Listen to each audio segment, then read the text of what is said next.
Ayes have it. We now come to business of the House. Today's motion, Minister, to move. To move. The question is that the House, the motion on the order paper, as many of that opinion say aye. Aye. The contrary, no. The ayes have it. The ayes have it. I now call the Minister to move motion number 3. Minister. Number 3? Move 3. Yes. Yeah. Move forward. The vote on the other. I beg to move the motion on the order paper in the name of the Secretary of State. The motion relates to the High Speed Rail London West Midlands Bill that is currently before a select committee of this House. The role of that select committee, as many honourable and right honourable members will be aware, is to hear petitions against the bill from those, to use the legal term, directly and specially affected by it. The committee, under the chairmanship of my honourable friend, the member for Poole, having already heard more petitions in 11 months than the Crossrail Select Committee dealt with in their entire 21 months of sitting. Would my honourable friend give way on that? Yeah, by all means. I'm grateful for his giving way, but it does rather demonstrate the initially, may I say, crass way in which HS2 was dealt with and the way they dealt with the constituents. But I really rose, Mr Deputy Speaker, just to praise the work of the honourable member for Poole, because he has a unique ability to put constituents at minds at ease when they feel very tense going before a select committee of this form. Certainly, I'll extend that praise to the other members of the committee who I think have dealt very well with people who can be very nervous when appearing in that sort of situation, and could also take this opportunity to praise some of the work done by my officials at HS2, who have also gone the extra mile in many cases to address some of the petition issues before they actually did even have to reach the committee. Now, the process, as it is intended to do, has led to many sensible changes to the scheme to address the needs and concerns of petitioners. Some of these changes have been agreed by HS2 Limited with petitioners directly, and some have been recommended by the Select Committee in their recent interim report, to which the Government responded on the 4th of June. Many changes can be accommodated using existing powers.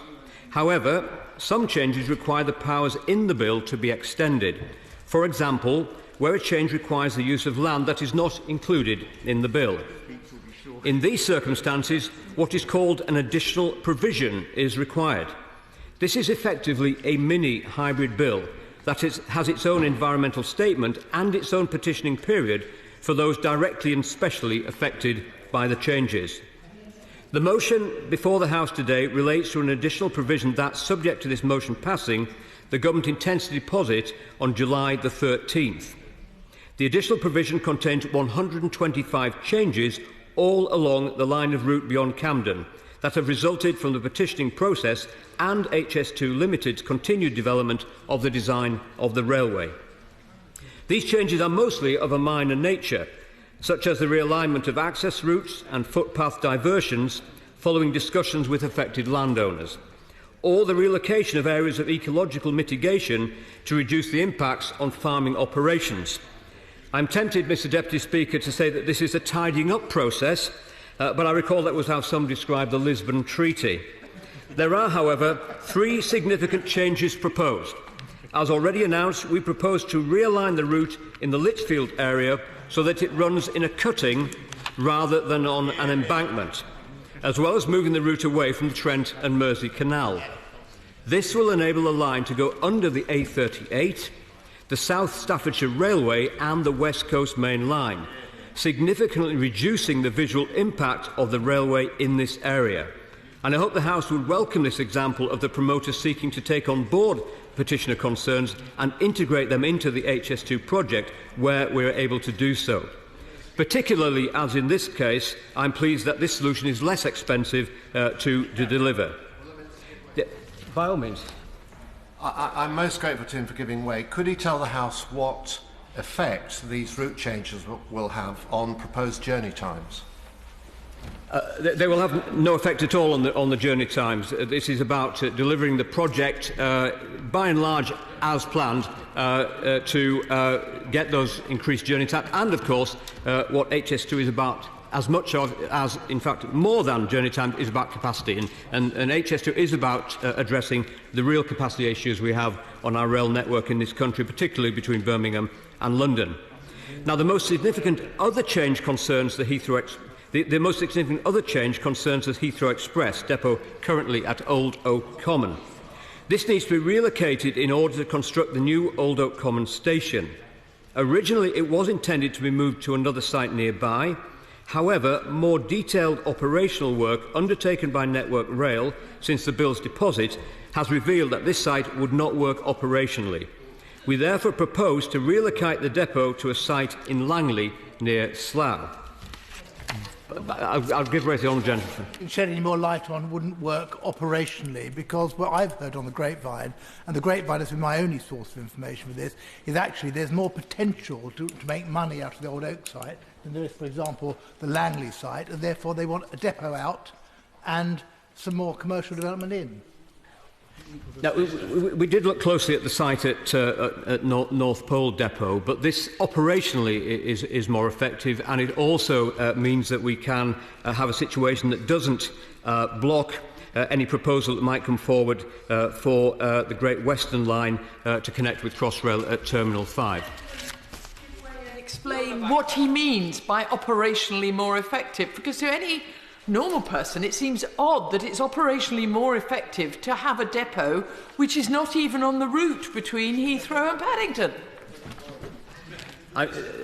In these matters, we are advised by Network Rail, who inform us that the practicality of operating these depots is such that the site at Langley is the best site on which to locate it. The additional... I'm most grateful to my honourable friend.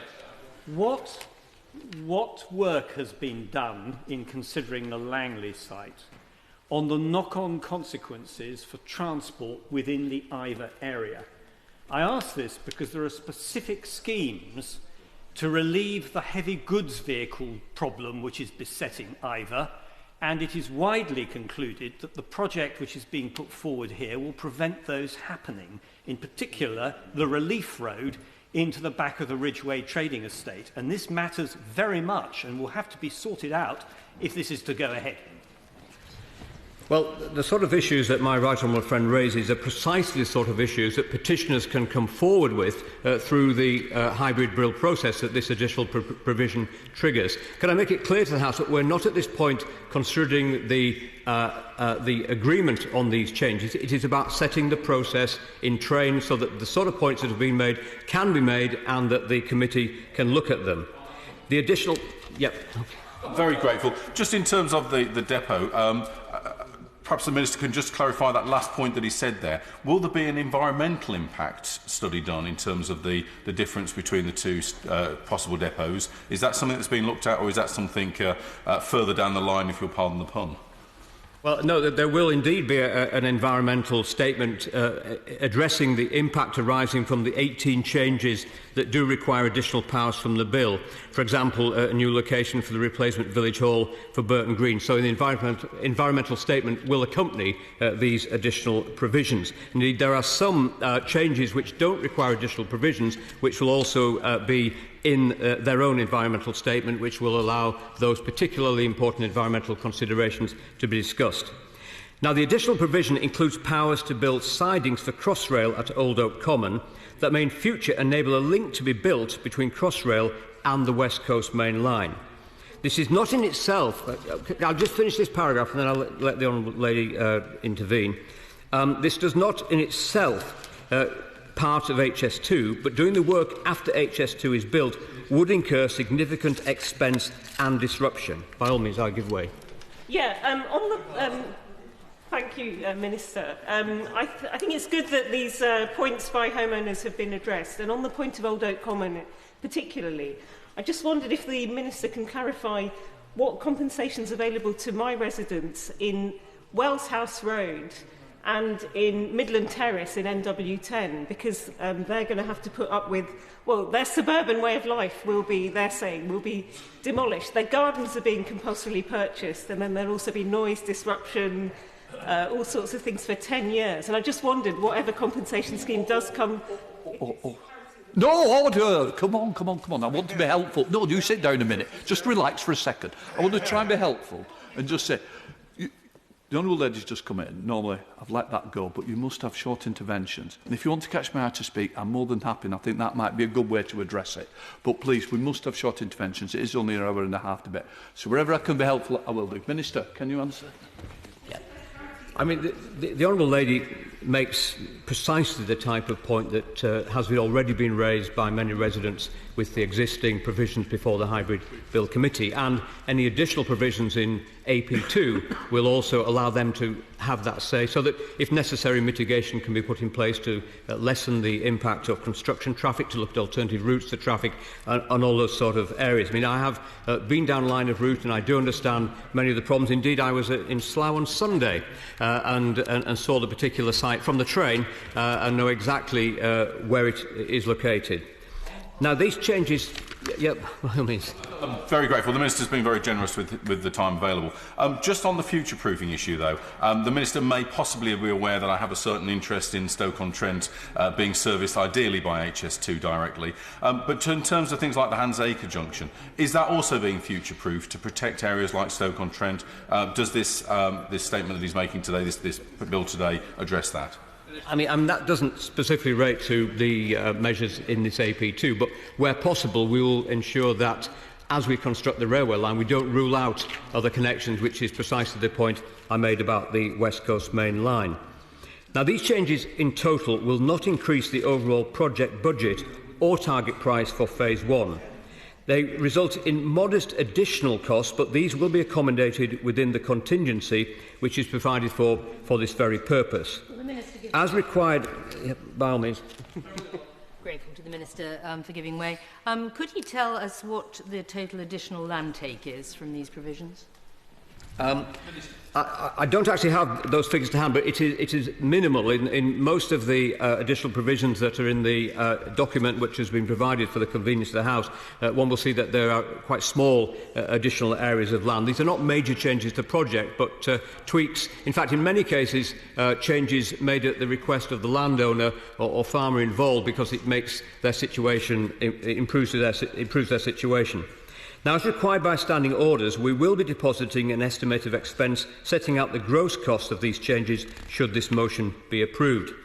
The motion being debated today instructs the committee to consider these amendments and to hear petitions related to them. It is important to note that the motion does not ask the House to agree that these changes should be made, just that the committee be allowed to consider them. If the House approves this motion, the additional provision and related documents, including an environmental statement, as I've already mentioned, describing the likely significant environmental effects of the changes, will be deposited in Parliament and in local authority offices in those locations affected by the changes. In addition... Yeah, by all means. I'm just a little bit curious as to the process. What is to prevent a sort of ping-pong like we have between the House of Commons and the other place, whereby petitioners might say we don't agree with the changes, so you then make subsequent changes. How does it end, this process? Well, in most cases, I believe there will be support for these changes, and indeed, as I said already, many of these changes are at the request of the landowners, who are, in many cases, the only people affected by these. But of course, it may be in future necessary to come up with more additional provisions should that be necessary, and we certainly have that option. Yes, by all means. I'm very grateful to my honourable friend, but would he accept from the moment of publication of a document showing the new changes in the sites, blight afflicts the properties that are close to these amendments? And as a Member of Parliament, Mr Deputy Speaker, I only received this document this morning, and already my parish council were aware of these changes, and they are an interested party, but not the landowner in these changes. Yeah, could I make it clear that the document my right honourable friend has been provided for the convenience of the House to help with today's process. The definitive document will be published on the 13th of July, and that will be the document on which any submissions can be made in terms of the petitioning process. And, of course, in addition, a supplementary environmental statement will also be deposited. This describes any new or different likely significant environmental effects that arise, informed by new survey data that has become available since the deposit of the bill, as HS2 Limited have now been granted access to more land. These deposits, as I've said, are all planned for the 13th of July. These documents will supersede the explanatory note made available in advance to MPs and published online last week. I would like to make members aware of two minor errors in the document. A change described on page 68 in Berkswell in the constituency of Meriden, while being correctly described and having the correct map, had the wrong plan. One other change relating to a footpath had the correct information provided, but did not clearly highlight the full extent of the footpath that will be amended on page 70. The documents to be deposited on July the 13th will contain the full information. As required by standing orders, notices in national and local newspapers will be published immediately after deposit, alerting the public to these changes and the opportunity to feed into the process by petitioning or responding to the consultation as appropriate. In addition, HS2 Limited will be writing to those near the proposed changes to highlight the consultation. Once the notices have appeared, a public consultation on the environmental statement lasting 42 days in accordance with standing orders will commence. This is planned to run from Friday the 17th of July to Friday the 28th of August. As with the main environmental statement consultation at the time of bill deposit, the responses to the consultation will be analysed by Parliament's independent assessor, and the assessor's report will be tabled in the House ahead of third reading. Yeah, by all means. I'm grateful to the Minister for giving way. Isn't it a great shame that once again there's going to be a truncated consultation period for this increase in land take? And also, has the Minister given consideration that this is over the summer period? Many of the people that may want to feedback on this may be away. Well, I'm sure the Right Honourable Lady realises that people go on holidays at all times of year. And indeed, if we moved into the September period, many would argue that's the party conference season, and therefore those involved in politics might not be available. Or even, I'm aware that there is a major leadership campaign going on in at least one of our political parties, which could also be seen as a reason why we could, one time or another, may not be appropriate. The 4-week period, I believe, is absolutely appropriate, and certainly we have no problems in the past with people actually being able to provide their petitions. There will also be a petitioning period of 4 weeks for those directly and specially affected by the changes in this second additional provision, so that they can submit petitions. This petitioning period will begin on Friday the 17th of July and end on Friday the 14th of August for all petitioners. I hope that the Government will agree that these amendments demonstrate that while the Government recognises the vital role that HS2 has to play in transforming our transport network and our economy, we also recognise the need to listen to those directly affected by the railway and, wherever possible, seek to mitigate those impacts. I commend this motion to the House. Yeah. The question is that motion number 3 as on the order paper. Lilian Greenwood.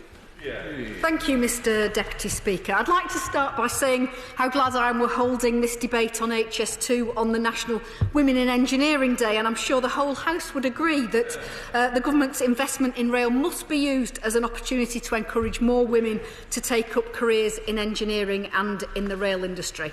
And can I also welcome the Honourable Member for Scarborough and Whitby back to his place. I had, of course, hoped to be speaking from his side of the House after the election, and whilst I was relishing the possibility of taking ministerial responsibility for the content of each and every one of the bill's 50,000 pages, I can reassure the House that the opposition will continue to subject the Government's delivery of this important project to close scrutiny.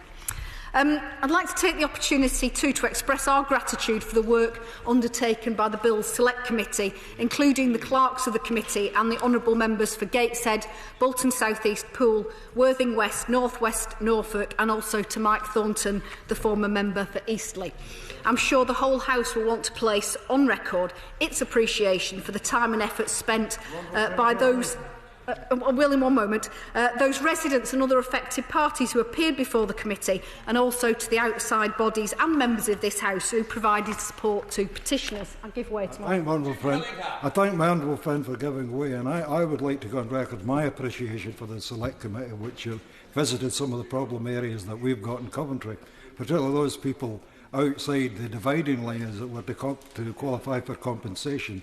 And I hope the committee and the Minister, the Secretary of State, will remember that a lot of people's livelihoods depend on this, and the property has been rendered valueless. My honourable friend is right to highlight the importance of the committee going to visit those places most affected by the route, and of course listening to the concerns raised. Now, I know there are a number of members on both sides of the House whose constituencies are affected by these changes and who wish to press the Minister on matters of detail, so I'll keep my remarks brief. We on this side of the House support HS2 because we believe it is the right project to address chronic capacity shortfalls on the rail network, as well as historically inadequate connections between the cities of the North and the Midlands. Those arguments have been covered in detail already in this House, not least during the Bill's second reading, when the House endorsed the principle of building an initial London to Birmingham route, and I don't propose to repeat them here. I will say, however, that while HS2 has provoked passionate debate, both sides have always accepted that the project's design could be improved as the route is refined. Many of these revisions are undoubtedly positive, and the campaigners who secured changes such as the reconfiguration of the route at the point it crosses the A38 deserve great credit. That is why the opposition will not seek to obstruct this motion, because those changes will reduce planning blight for petitioners and provide some measure of certainty to many of those who live along the route. However, I know that a number of honourable and right honourable members have concerns about these changes, including over the relocation of the Heathrow Express depot, and I'll make way for them shortly. But before I do so, I'd like to put a number of questions to the Minister. I welcome his clarification on when the petitioning period will end, but can he say why information was not included in the Department's press release, where it would arguably have been seen by more people? Does the Minister accept that the maps published in his explanatory information document do not provide clear information on a number of issues that may be of interest to residents, such as the elevation of new structures or the net land take of these changes? And will he give an undertaking that any petitioners or members of the House who request this information will receive it? Mr Deputy Speaker, as the Minister will be aware, and I do not doubt that you will be also, the Bill Select Committee have said that we have heard that HS2's limited record on engagement has been poor. The Department has said that HS2 Limited is being more timely in its dealings with petitioners who are due to appear before the committee in June and July. Can the Minister assure the House that this is not simply a case of officials catching up during the dissolution period, and that engagement between HS2 Limited and petitioners will be improved permanently? This is of particular concern to those areas at the southern end of the route, and in that regard, can the Minister confirm that he expects to bring forward additional provision to cover Euston Station later this year, and can he give the House an indication of when exactly those changes will be brought forward? I will indeed give way. To the Honourable Lady for giving way. She will recall the former Right Honourable Member for Holborn and St Pancras, who was a doughty campaigner against HS2, and particularly the issues at Euston. Has she given any consideration to the Mayor of London's comments, who said that even if the changes can be made at Euston Station, it'll be extremely difficult to get people onto London transport? I think I might be able to help. This part of the bill doesn't discuss Euston, so we don't need to go into that part. Lilian, Greenwood. I will take the direction of Mr Deputy Speaker, but there are undoubtedly issues to be tackled at Euston. 3 times now the residents of Camden have been presented with different plans for Euston Station, with all the uncertainty that this brings. Their treatment has clearly been inadequate, and I urge the Minister to shed a little light today on when we expect those additional provisions. I hope, Mr Deputy Speaker, that that's in order. Does the Minister also agree that it's unacceptable that a number of my honourable friends have not been informed of the fact that the additional provision would affect their constituencies? I know from discussions with a number of members that they had no communication from HS2 Limited or indeed from the department, and as a consequence have only had 1 day's notice that these changes were being debated. Indeed, I'm aware that these changes are a cause of concern to a number of my honourable friends. That situation is unacceptable, and I hope that the Minister will take it up with officials, because this situation cannot be repeated when further additional provisions are brought before the House. I will, of course. I thank the Honourable Lady for giving way. We're not debating these provisions. We're just debating the fact that the Select Committee can itself receive petitions and consider the changes. So we're not actually debating them at this point. Well, I thank the Minister for his comments, but it is, of course, an opportunity for honourable and right honourable members who wish to make comments on behalf of their constituents to do so. And I think it's only right that they're aware of what provisions are being brought forward and debated in this House. Otherwise, well, one would question what the value of today's exchanges are, if not to raise concerns on behalf of constituents. I'd also like to seek an assurance from the Minister that when the committee has issued an instruction regarding a particular section of the route, it will be acted on accordingly. Indeed, I know that this is a particular concern in the constituency of my right honourable friend, the member for Birmingham Hodge Hill, and I'd welcome a commitment from the Minister that today's additional provision does not represent an end to the question of land take at the Washwood Heath site, and that a mutually agreed solution will still be sought with the site's owners. Mr Deputy Speaker, residents also face a plethora of compensation schemes, some of which have been withdrawn, and awareness of others appears to be low. As the HS2 Residents Commissioner has said, it is vital that those who are eligible for the Government's property compensation and assistance schemes get clear information and know what they are entitled to. Will the Minister take steps to clarify what support is available to residents, including those who live outside the rural support zone? And I think that was particularly the case in the concerns raised by my honourable friend, the member for Ealing Central and Acton. Would my honourable friend give way? I will, of course.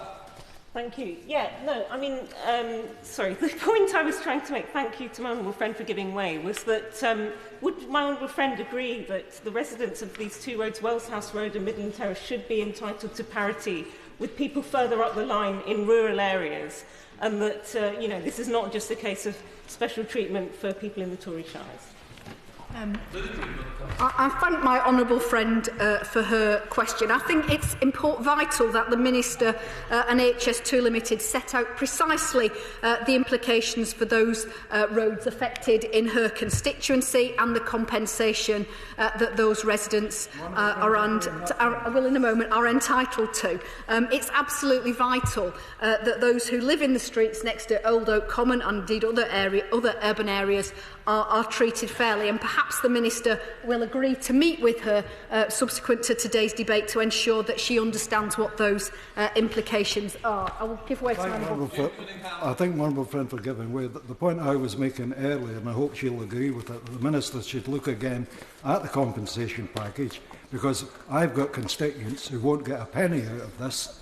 They lost the value on their house in particular, and they're just outside that catchment line and have been treated very unfairly. They can't qualify for compensation from anybody. Can I just say, we are outside the strain of the area because there are MPs who want to discuss the areas that are affected, because this is a very tight area of discussion. And unfortunately, I want to be as generous as I can. I think it would be wrong of me to allow us to move into areas that's not for discussion today. Lilian Greenwood.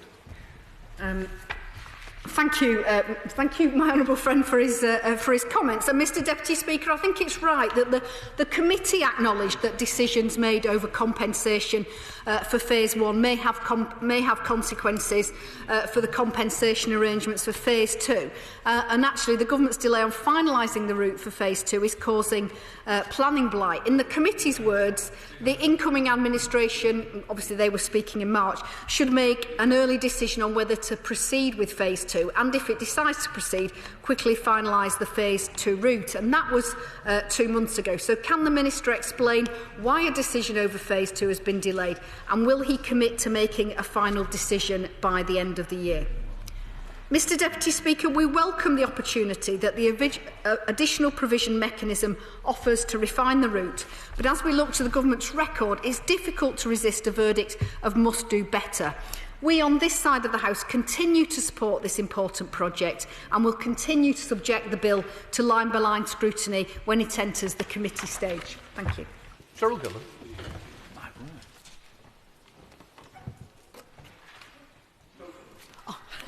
Mr Deputy Speaker, thank you.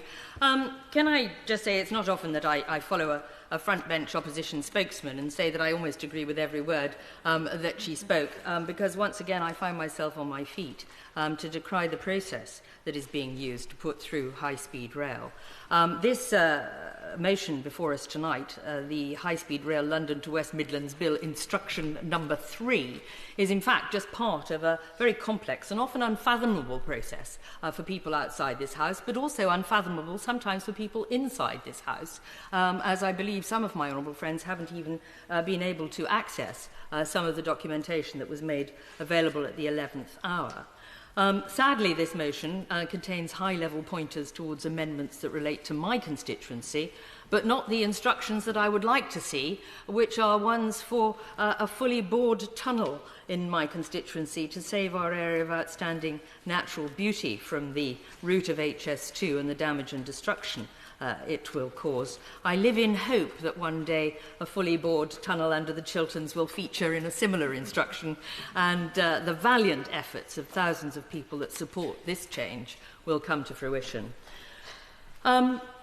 Yesterday, the Select Committee came to Chesham and Amersham, and Mr Deputy Speaker, they visited in particular Little Missenden, Great Missenden and the Lee, which are all areas subject to this motion today.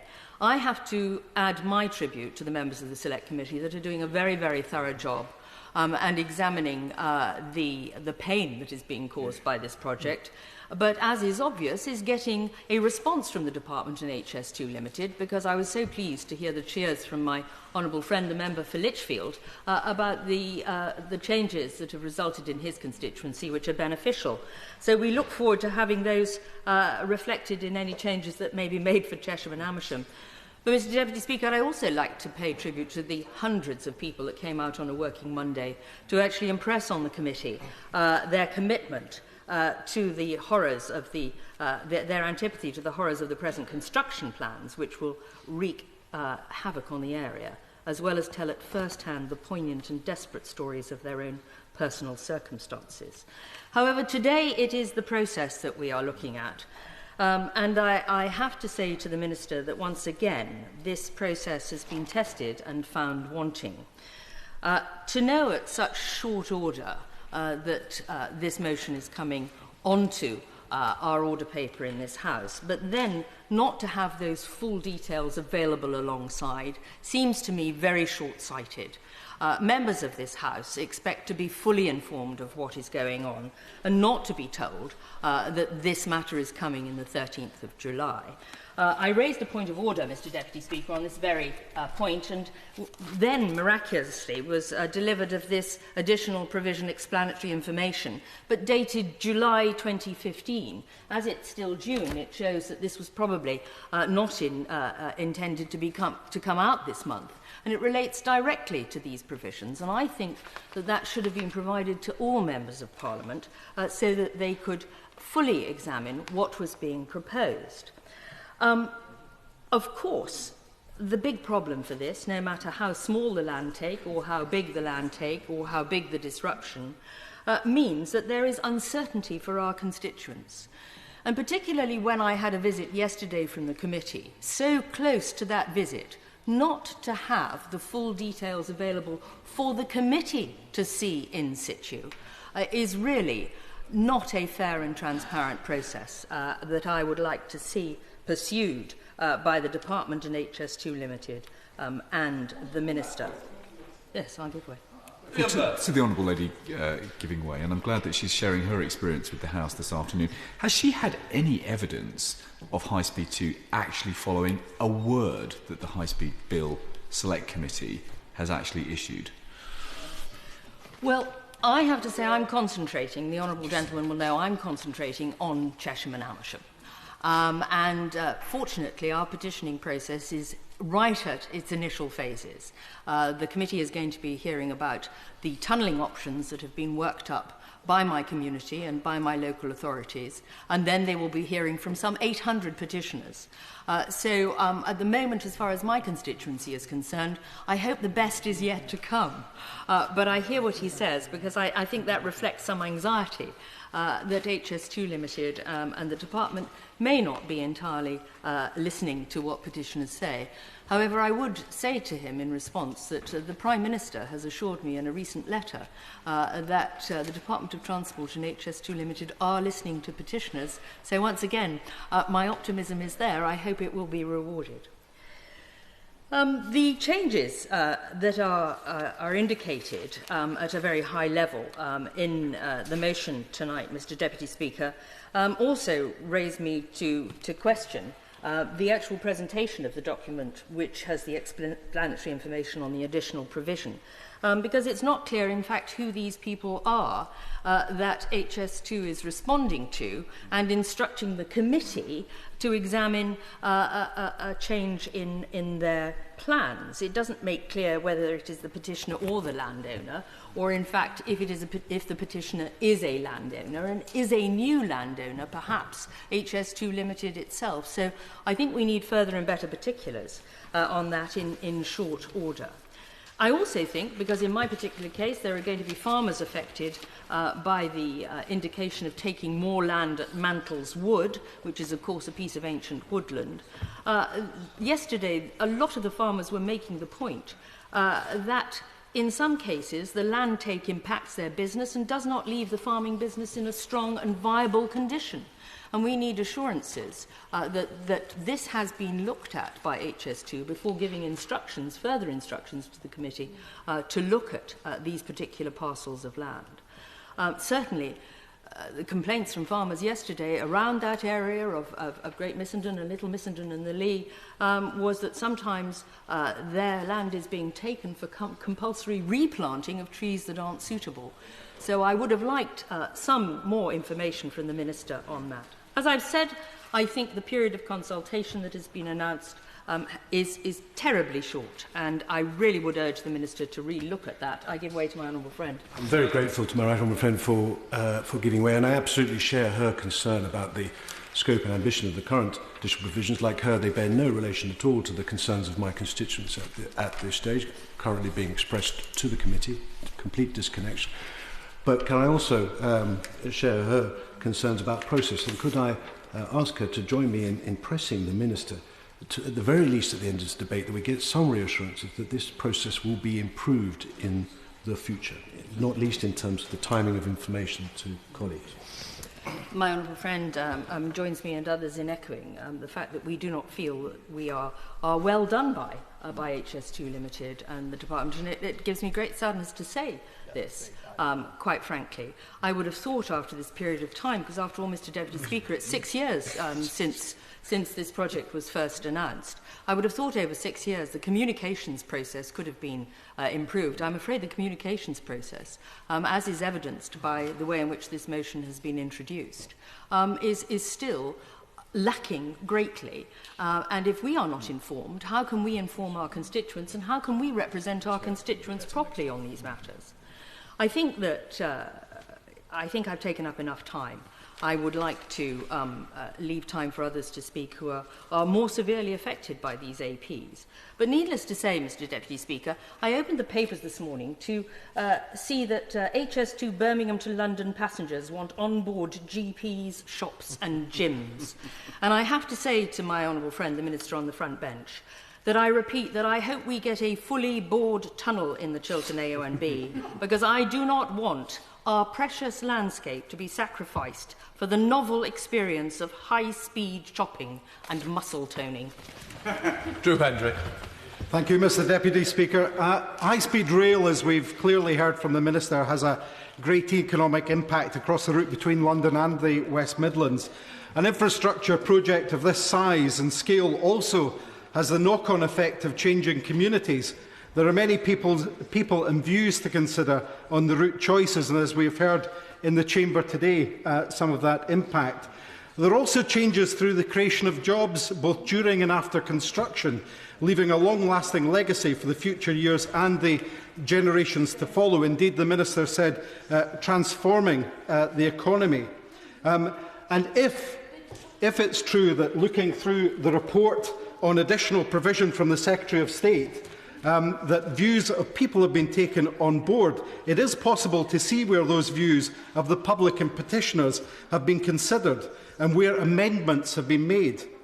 I feel sure that honourable members have also made their views clear, and I've heard some of them in the Chamber today, on behalf of their constituents. And we've heard from praise for the Minister for his putting of constituents at ease. Indeed, in Chesham and Amersham, the views have been taken on alignment, as they have in constituencies such as Birmingham Ladywood. These changes appear to have been made to HS2 routing to accommodate local voices of the public and those who represent them.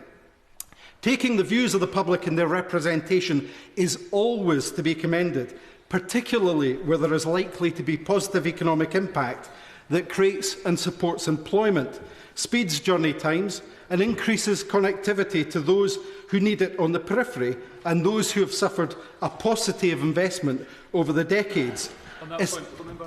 I'll give way to my honourable friend.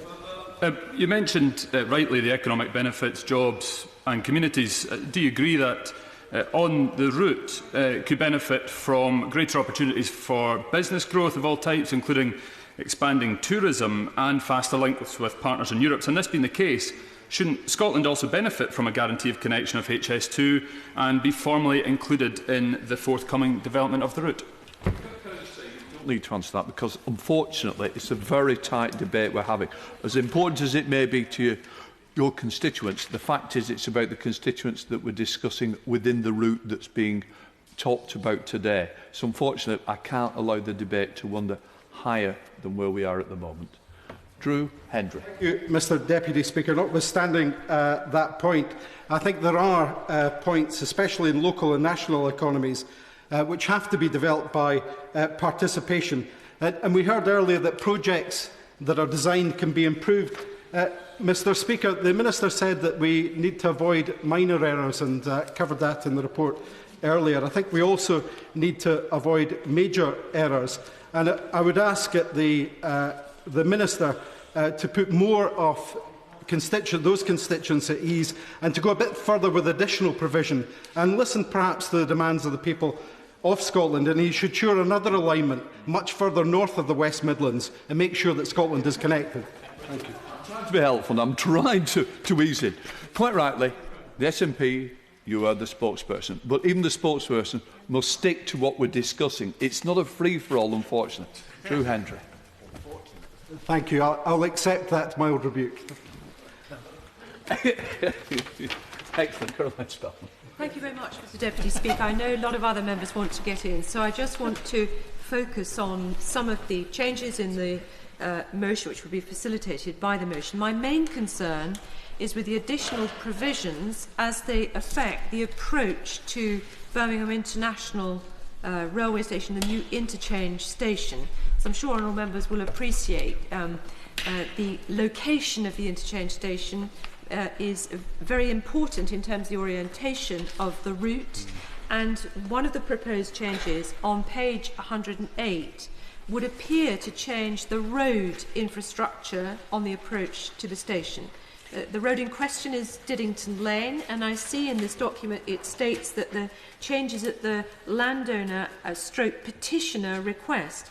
The difficulty I have, which is a common problem that all members will have, is that there's more than one petitioner on some of these things. And as I indicated in my early intervention, at this location there are differences of opinion. And this lane has along its length specifically an island project school for children with severe learning difficulties for whom relocation remains unresolved. And Mr Deputy Speaker, I just can't tell from the map, frankly, what the new route is, which makes it very difficult for me to know how this change to the road network is going to affect various people in my constituency. At this point, the line severs a number of landowners' holdings to the point where in some cases those farms may no longer be viable. So if I could just impress upon the Minister that it's really important for members of Parliament to get a better quality map than this, because I can't, from what I've seen, looking at, really understand it at all. There are some other provisions affecting my constituency. He referred to the fact that between pages 68 and 70 there is a correction required to the map. But as far as I can tell from what was contained in the original document, 5 existing landowners would be affected at this site. So if he could let me have the corrected version as soon as possible, I would be very grateful. At page 104, the additional provisions describe the need for additional land for the Kenilworth Greenway in order to improve the design by HS2, and this has come at the request of the petitioners, and indeed a design change was sought. But at this very location, there are big difficulties with the visual intrusion of the high-speed 2 on a flyover 40 feet in the air through the village of Balsall Common. And there's one lane in particular, Truggus Lane, which HS2's own promotional literature describes properties as being blighted on. And yet I have constituents on that lane who so far have been unable to secure compensation for properties which even in HS2's own documentation they describe as blighted. So this change on page 104, I'm anxious to know how that might affect the residents close by. And page 105 in this document describes additional land required for road infrastructure at the Park Lane A452 interchange, affecting one existing landowner. But at this site I have one constituent with an unsettled compensation claim, and I'm anxious to know how this proposed change, which I can't divine from the document, how it might affect that outstanding compensation claim. So whilst I'm glad that there is a period of consultation and that my constituents will have additional time for consultation and to petition the Select Committee, I think some of these additional proposals do indeed blight further properties, perhaps inevitably. But if I could just finish by also recording my thanks to the Select Committee, whose members I think have done a Herculean job, will certainly be familiar with all the locations I've just referred to, and I think the way in which they've been willing to serve across the old Parliament into the new Parliament really shows one of the best attributes that Parliament has to offer our constituents, who really do need people to stand up and represent them and listen to them, and where possible mitigate the impact of the line. Hear, hear. Louise. Thank you, Mr Deputy Speaker. I very much welcome today's debate and the motion in front of us. It's about both process and detail. The process of ensuring as far as possible that the project of High Speed 2 required in the national interest to improve national infrastructure, but developed as part of the national network and in a way that maximises employment, also takes into account properly the very real concerns of individual people and individual localities. And I'm being very pleased to hear the praise that's been given by honourable members to the work of the Special Select Committee on High Speed 2, which is looking at this detail, though it is of some concern that a number of honourable members do say that they haven't had sufficient information in time, and in some instances there's clearly a lack of clarity about certain maps and charts which have been made available. And whenever there is a scheme in the national interest, such as High Speed 2, it is inevitable that there will be local problems. And it is absolutely vital that those local issues are looked at properly and objectively, and that changes are made to the route where that is possible. And today we're looking at details of the part of the route under consideration, and that where that cannot be done, adequate compensation is given. It's critical that those issues are looked at properly, partly in the Special Select Committee, but in other areas as well. But I would just like to say for today, Mr Deputy Speaker, that I welcome the debate. I think the work of the Special Select Committee is absolutely essential in progressing a scheme of national importance, but in a way that looks properly at very legitimate local concerns. Mr Deputy Speaker, when this debate began, a colleague whispered in my ear and said, oh, so you've been bought off then? Well, I can tell the House that I've not been bought off, because I believe that the route is profoundly wrong for reasons which actually were in my amendment to the original second reading. But, for example, it doesn't even connect with the Channel Tunnel directly. But I do welcome these orders, because the changes being made in this document means that in Lichfield we're not going to have the blight, the damage to the environment that we would otherwise have had. The original proposal was for a flyover, some 120 feet high, I believe it was, soaring over the plains of the Lichfield-Trent Valley. It would have been visible, Mr Deputy Speaker, from Lichfield Cathedral. Would have been visible probably from my house in the close of Lichfield Cathedral, but I'm not declaring an interest on that one. But at last we've seen sense, and I have to pay credit not only to the committee, as I and others have done earlier on, but also to Staffordshire County Council, Lichfield District Council, and individuals who petitioned about this.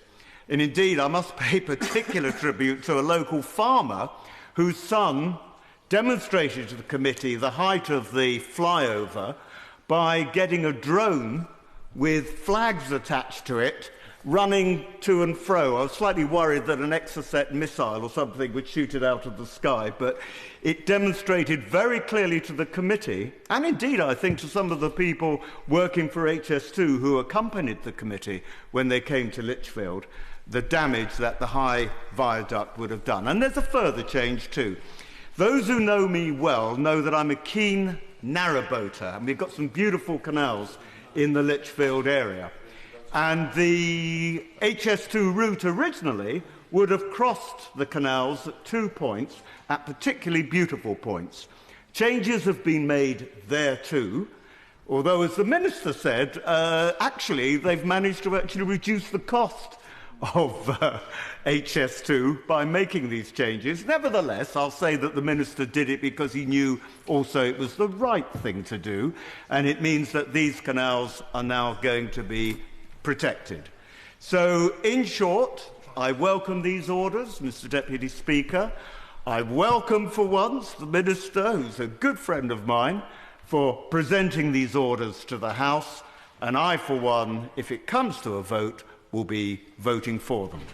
Fiona Mactaggart. Thank you very much, Mr Deputy Speaker. Unlike the previous speaker, I don't welcome this order. I have to say thank you to the Minister. He's been very courteous to me in informing me what's coming up. I think that's in quite a degree of contrast to the HS2 project team, who haven't kept Slough Council fully aware of what is being proposed, and it's come as a bit of a shock to them. Slough is a place which is very supportive of big transport infrastructure projects. Heathrow Airport third runway will come into the borough of Slough if it happens, and yet we're backing it because we realise that these kind of projects are essential to national economic growth. But I have to say that Slough hasn't been kept fully informed of what's happened, and therefore I'd like to echo the concerns of the Honourable Member for Chesham and Amersham about the consultation period on these areas happening in July and August. While the Minister's quite right that not everybody goes on holiday in July and August, it's when most of my constituents with children do. And because Slough thought that HS2 was to do with other parts of the world, nothing to do with Slough, none of the original proposals involved anything to do with Slough, they're not going to be geared up to petitioning in the way that communities on the route of HS2 were geared up to by newspaper stories and so on. So I do think there's a real issue here. The other issue is that if you look at paragraph 2 of this proposal, actually it's got nothing to do with HS2. It's about the Heathrow Express. And it turns out that the Heathrow Express terminal is going to be moved. I sort of wonder why. Is it possibly, and I hate to speculate about this, that land values at Old Oak Common, which can be flogged off for expensive housing, are rather bigger than land values in Langley, and which won't be able to? And it just strikes me that there is a possibility that the reason why we've suddenly found that we need to move the Heathrow Express terminal is so that we can make more money out of what happens in Old Oak Common. Now, I don't know that, and if the Minister would like to intervene and assure me it's not true, that'd be nice. I'd just like to point out to the Honourable Lady that I talked about operational problems, and one of the problems with the North Pole East Depot is it would require train routes across the Great Western Main Line, and also maintenance works on the Great Western towards Paddington would mean that the Heathrow Express depot at North Pole East would not be able to operate. That's what he's told, but at least that depot is somewhere on the route of the Heathrow Express. The proposed depot is not on the route of the Heathrow Express. It is actually to the west of the route of the Heathrow Express. And let's point out that the Heathrow Express franchise expires in 2023. So this is not a long-term need necessarily, because one of the things that I am deeply concerned about, and I'm very grateful to his department for the way in which they have proceeded on Western Rail link into Heathrow, which is critical. It seems to me obvious that at some point the Western Rail link into Heathrow and the Heathrow Express will become a merged franchise. And it seems to me at that point there will be land at Reading which could become the depot.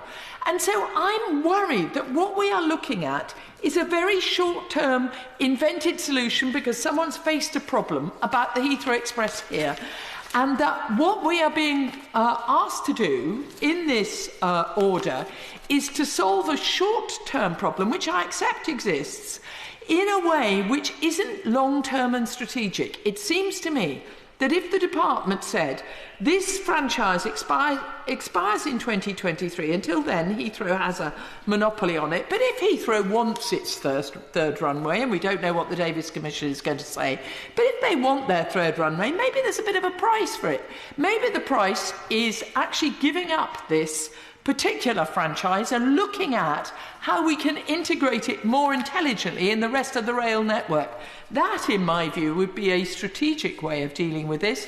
It would help us to accelerate Western Rail access into Heathrow and also deal with this. In the Minister's very courteous letters to me today, he says that the relocation of the Heathrow Express depot is an opportunity for Slough, as well as an important part of the Phase 1 project. Well, actually, I don't think it is an opportunity for Slough, because the jobs which come with this are just jobs which have moved down the line from Old Oak Common, where they are at the moment, to Langley. Well, I tell him, that's not going to mean no jobs for my constituents. It's going to mean that the people commute from where they currently live to Langley.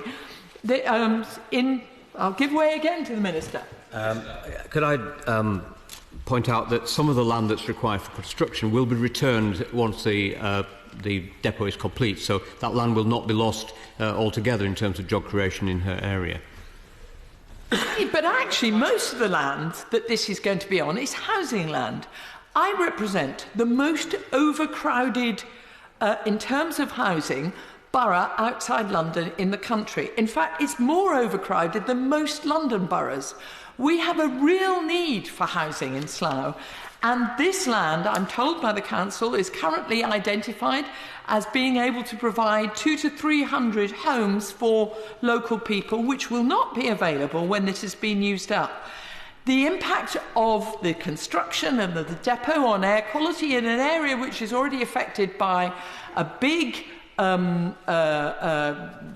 incinerator, as well as Heathrow, as well as the busiest motorway junction in the whole of Europe, will also affect the air quality of my constituents. And as the Honourable Member for Beaconsfield has pointed out, it frustrates other issues in terms of HEV links as well as the Western Rail access to Heathrow.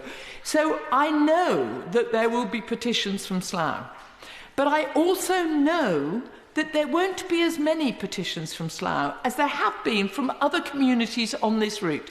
And the reason for that is because the people of Slough have just had a big surprise about a week ago that this was happening to them.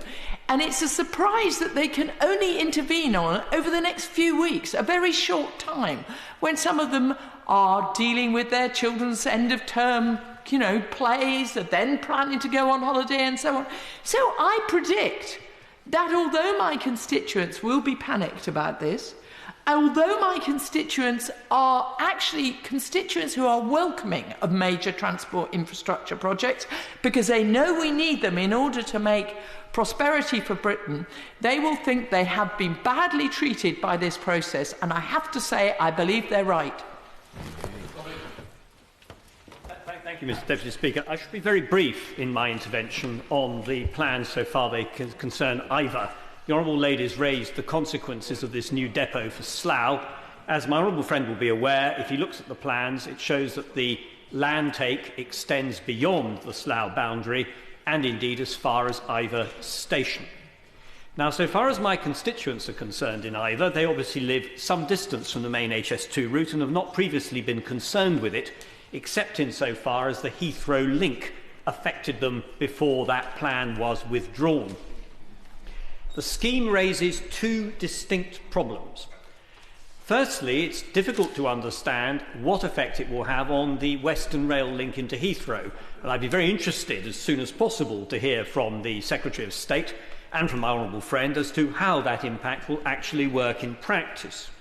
But the second one is that I have in the past written to my right honourable friend, the Secretary of State, to point out to him that Iver is experiencing a really catastrophic problem with heavy goods vehicle movements.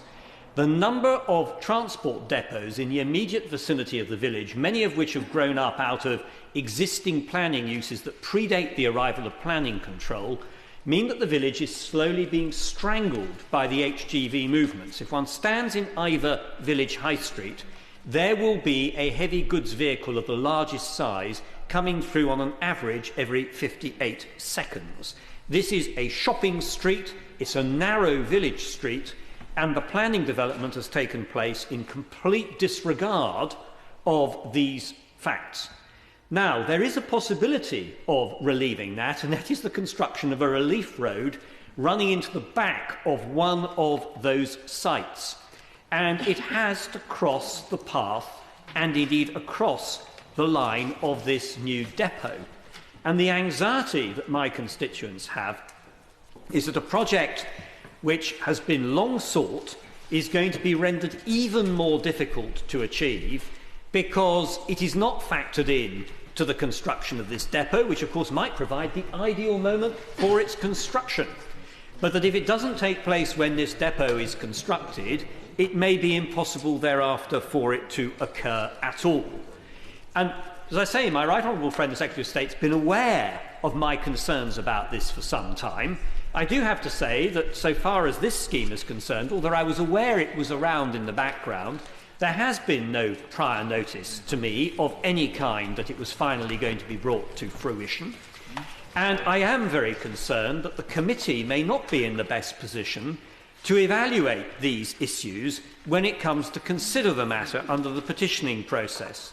So I want to take this opportunity today to flag up my very serious concerns of the knock-on consequences of this project.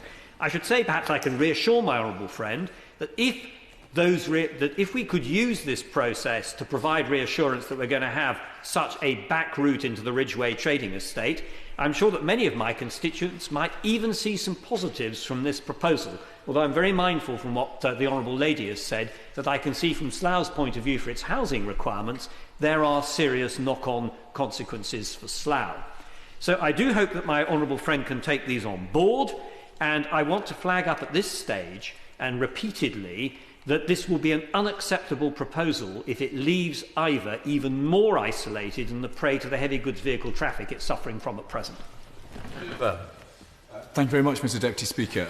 I'm grateful for the opportunity to speak briefly on this bill this afternoon. I'm grateful to the Minister for setting out the process, but I'm afraid I want to say today that the bill before us raises some very serious questions about the integrity of the process, and certainly it raises a question about whether High Speed 2 company is listening either to the petitioners, to the Minister, or indeed to the Bill Select Committee, which has begun considering petitioners' concerns in some interest. Now, the integrity of the process is of a fundamental importance because, as my honourable friend, the Shadow Minister, said, we don't expect from High Speed 2 some kind of celestial design.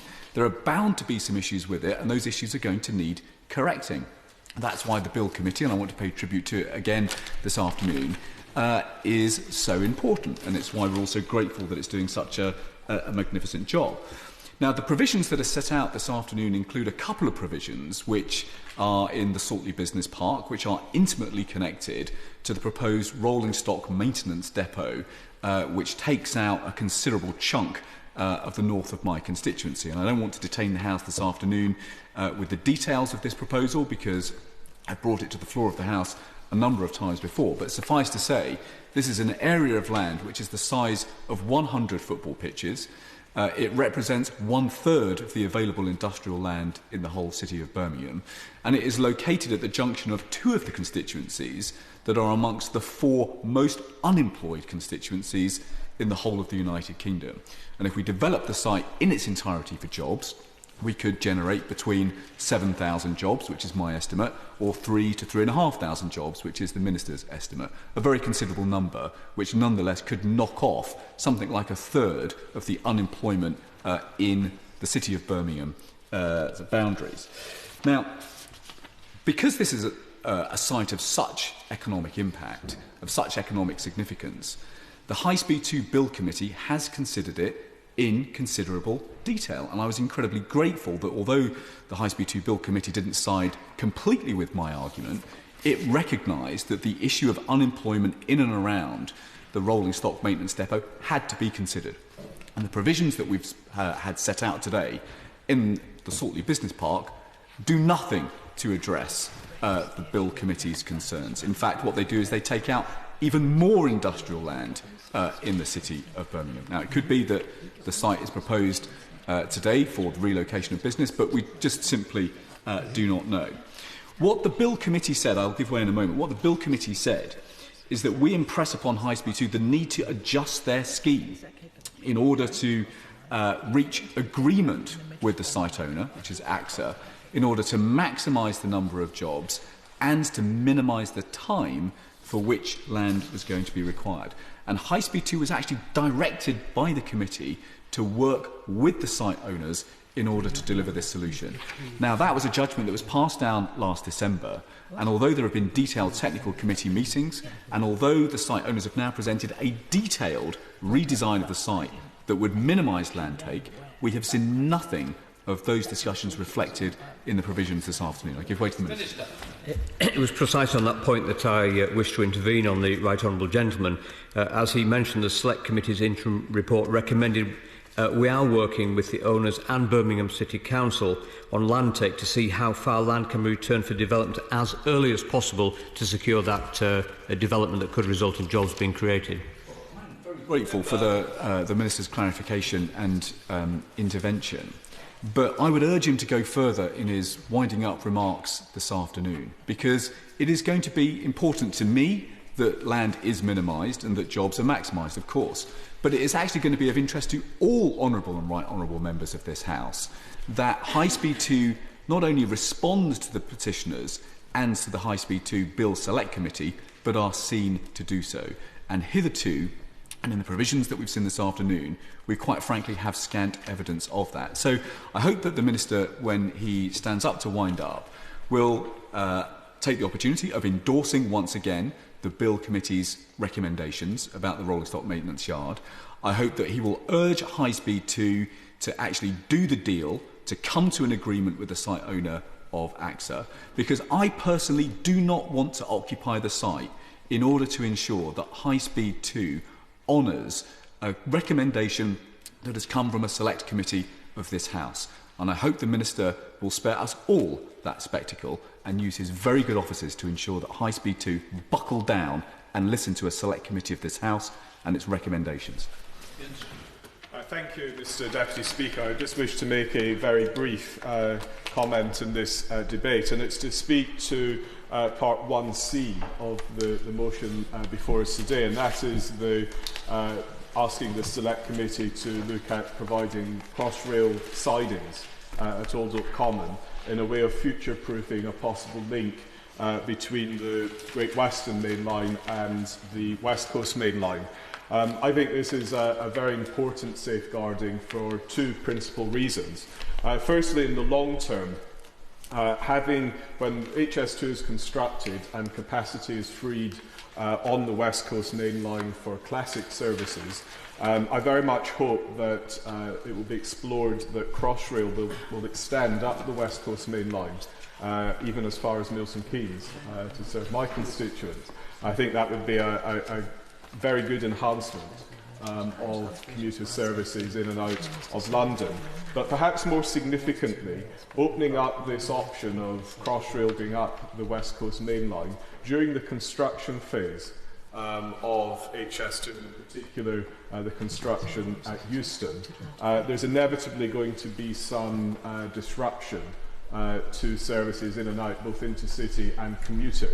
And having this option of transferring some commuter services from the West Coast Main Line into London via the Great Western Main Line could potentially be a good relief during that construction phase and minimise the disruption to my constituents and many others along the line. So for that reason in particular, I commend this instruction before us, and particularly Part 1C, and I hope the Select Committee will consider that in due course.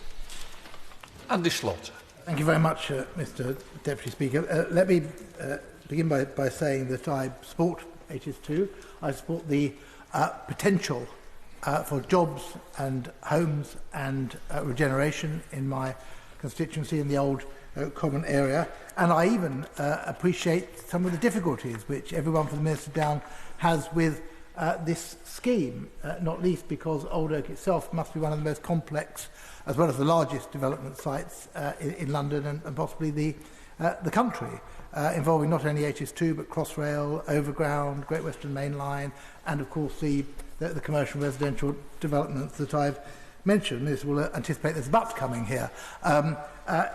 The first I knew of some of these proposals was when I picked up the additional provision document yesterday, certainly in relation to the relocation of the depot, the Heathrow Express depot to Langley, and that doesn't feature at all. Perhaps it's thought that because it's more significant to my honourable friend for Slough, where it is going, rather than to me from where it is being removed.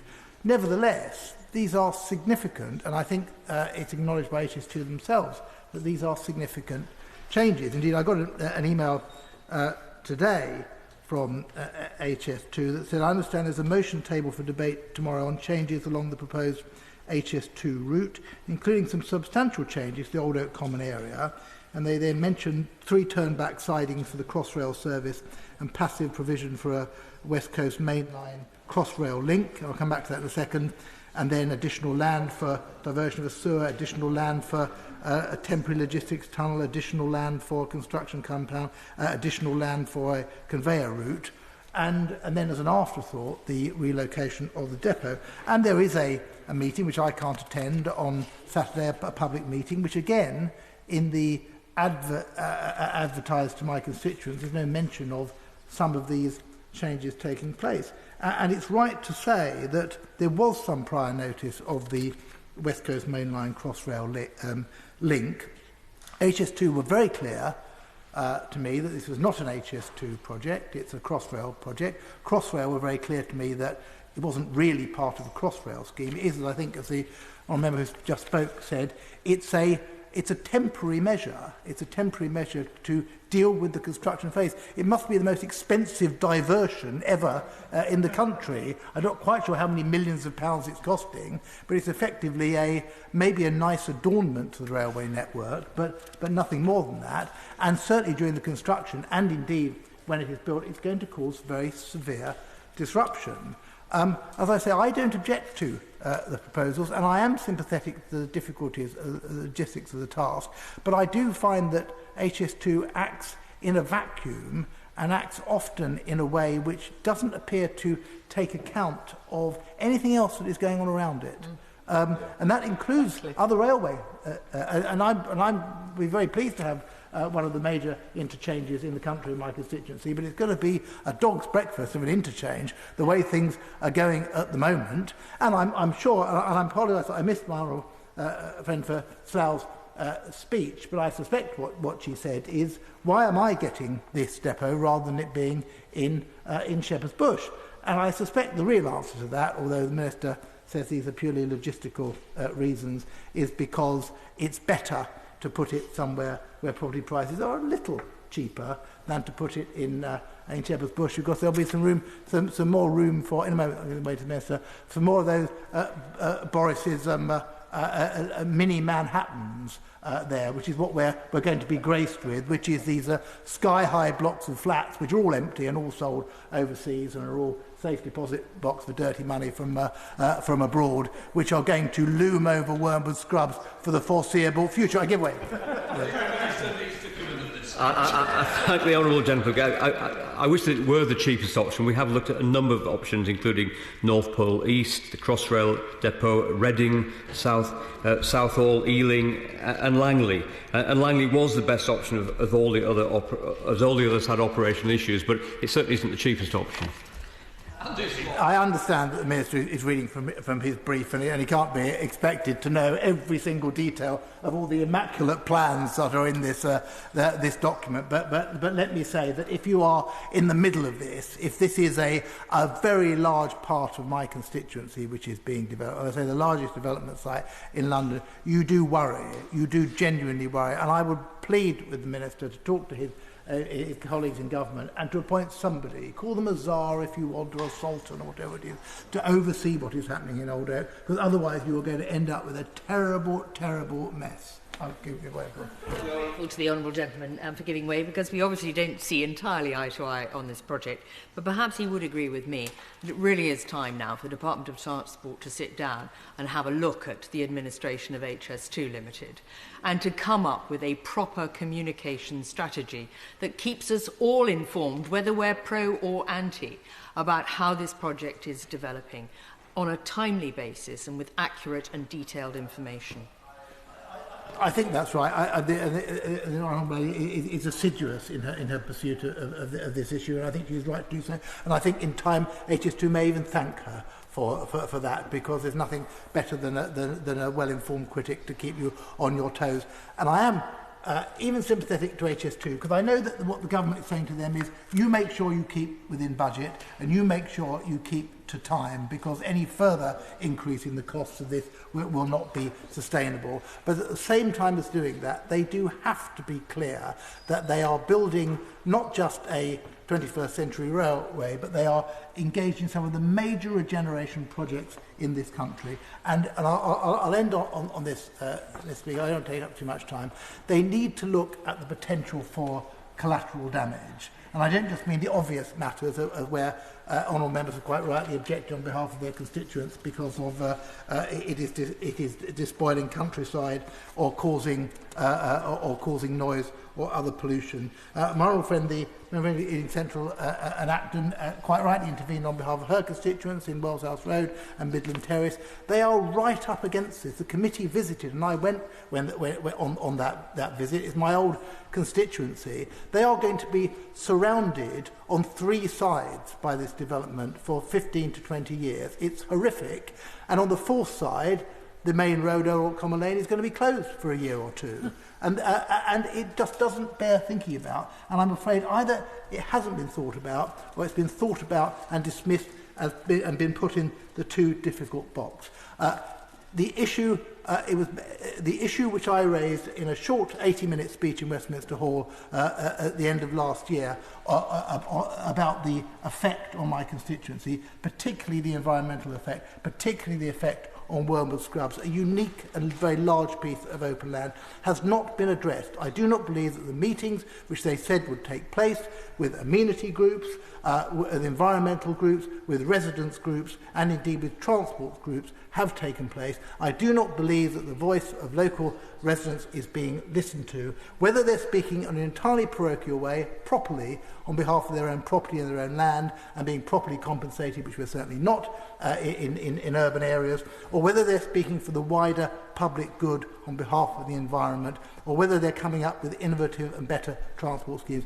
I plead with the Minister to go back to HS2 and to say that they have to take a more responsible attitude in respect of these things. They have to balance their duty to build the railway, which I support, with their duty to the constituencies through which it passes. Minister, do you wish to come back? And will be with leave of the House. Yes, thank you very much, Mr Deputy Speaker. With the leave of the House, I will touch on some of the points that have been raised during debate. I think the first point that needs to be made is that this motion is about the process. It's about kicking the ball into play, and it's for those directly affected and the Select Committee themselves to actually carry out the game. Having said that, I know that many of my right honourable and honourable friends and colleagues on the other side of the House have made very, very effective points on behalf of their constituents and on behalf of the interests of their particular area. Could I make it clear that so far as these additional provisions and indeed future additional provisions, I would always be pleased to engage with colleagues around the House. And indeed, we are expecting to bring AP3, which will concern Euston, before the end of the year. And indeed, if it does concern colleagues on the other side of the House, I think it would be much easier with the pairing whip to actually arrange visits to their constituencies. And I'm happy to do that if at all possible. Turning to one or two points that were made with regards to this process, the consultation period was raised. A period of 42 days is set out in standing orders, so I believe that would be appropriate. And of course, if one looks back over the whole scheme, there have been in total around 2 years' worth of consultation on one aspect or another of HS2. So I think it's hard to say that we're consulting too little. My right honourable friend from Chesham and Amersham raised some very important points, but I could point out, of course, that of the 20.8 kilometres in her constituency in the Chilterns, only 3.3 kilometres is not in the tunnel, and I'm sure that's largely due to her doughty campaigning. And of course, yeah, by all means. I'm so grateful to the Minister, and he knows that he can never overflatter another politician. But let me just make it very clear, Mr Deputy Speaker, 45% of this railway is in a fully bored tunnel in my constituency.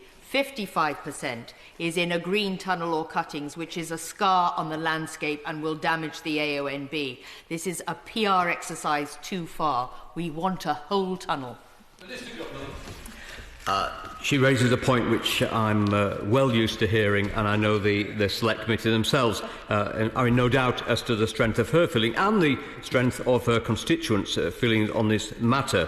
Of course, I would remind you that there was one of the major political parties in the election standing on a Stop HS2 platform, but despite that, her majority increased. Now, I'm sure she would argue that was because of the strength of her campaigning rather than the scheme itself. Insofar as the changes in her constituency constituency in this additional provision measure.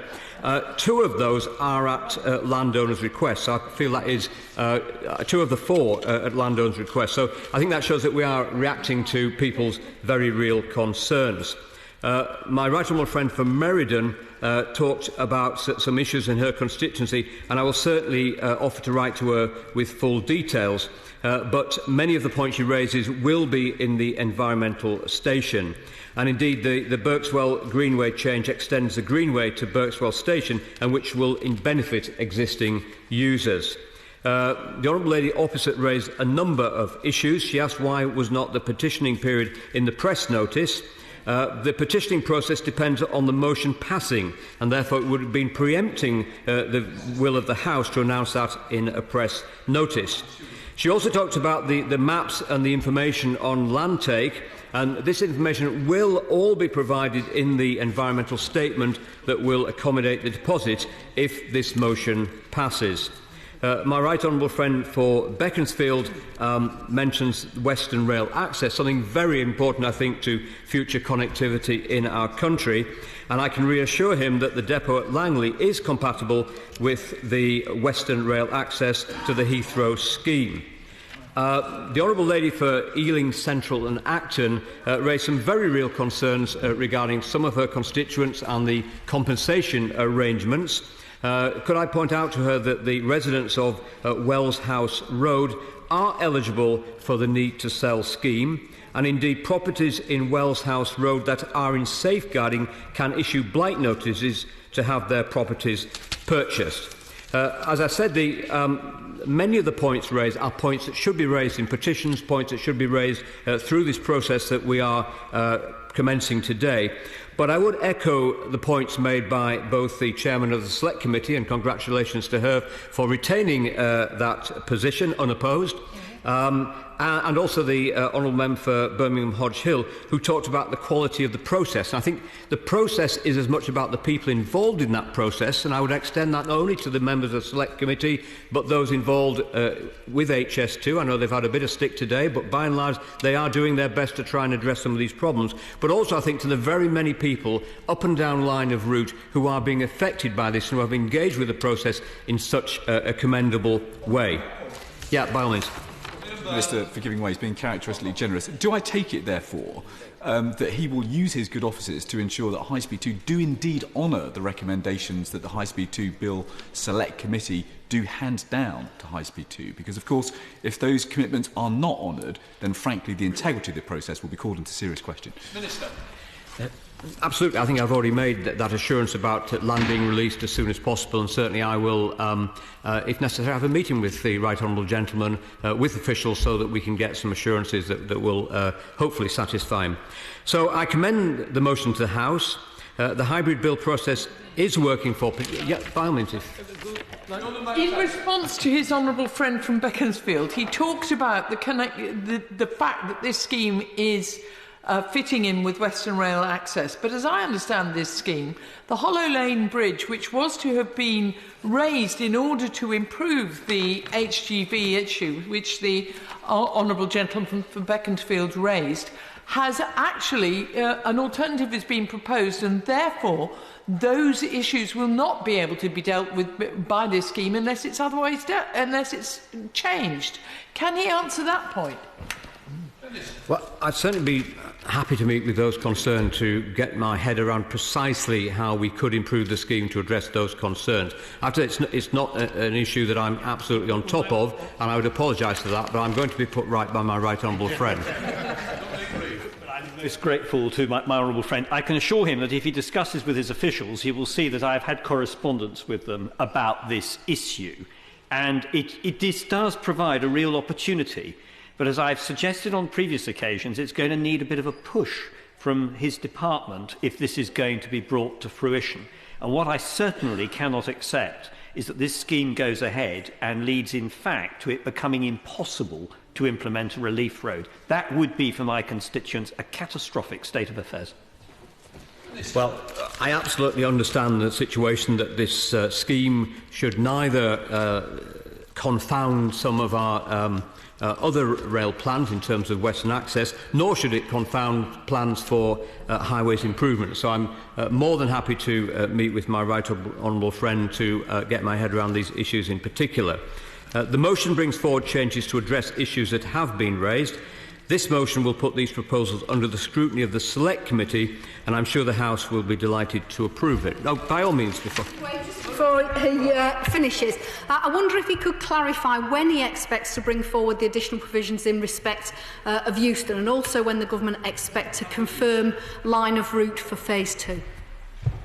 Well, certainly we expect to bring forward provisions for Euston later this year, and I know I'm working actively with officials from HS2 to ensure that we are in a position to bring forward a proposal that will address some of the problems, particularly the issues about continuing to use that station for the West Coast Main Line at the same time as construction is taking place. And I'll certainly give us some more information on the other points you raises when appropriate. So I commend the motion to the House, and I hope the House will approve it.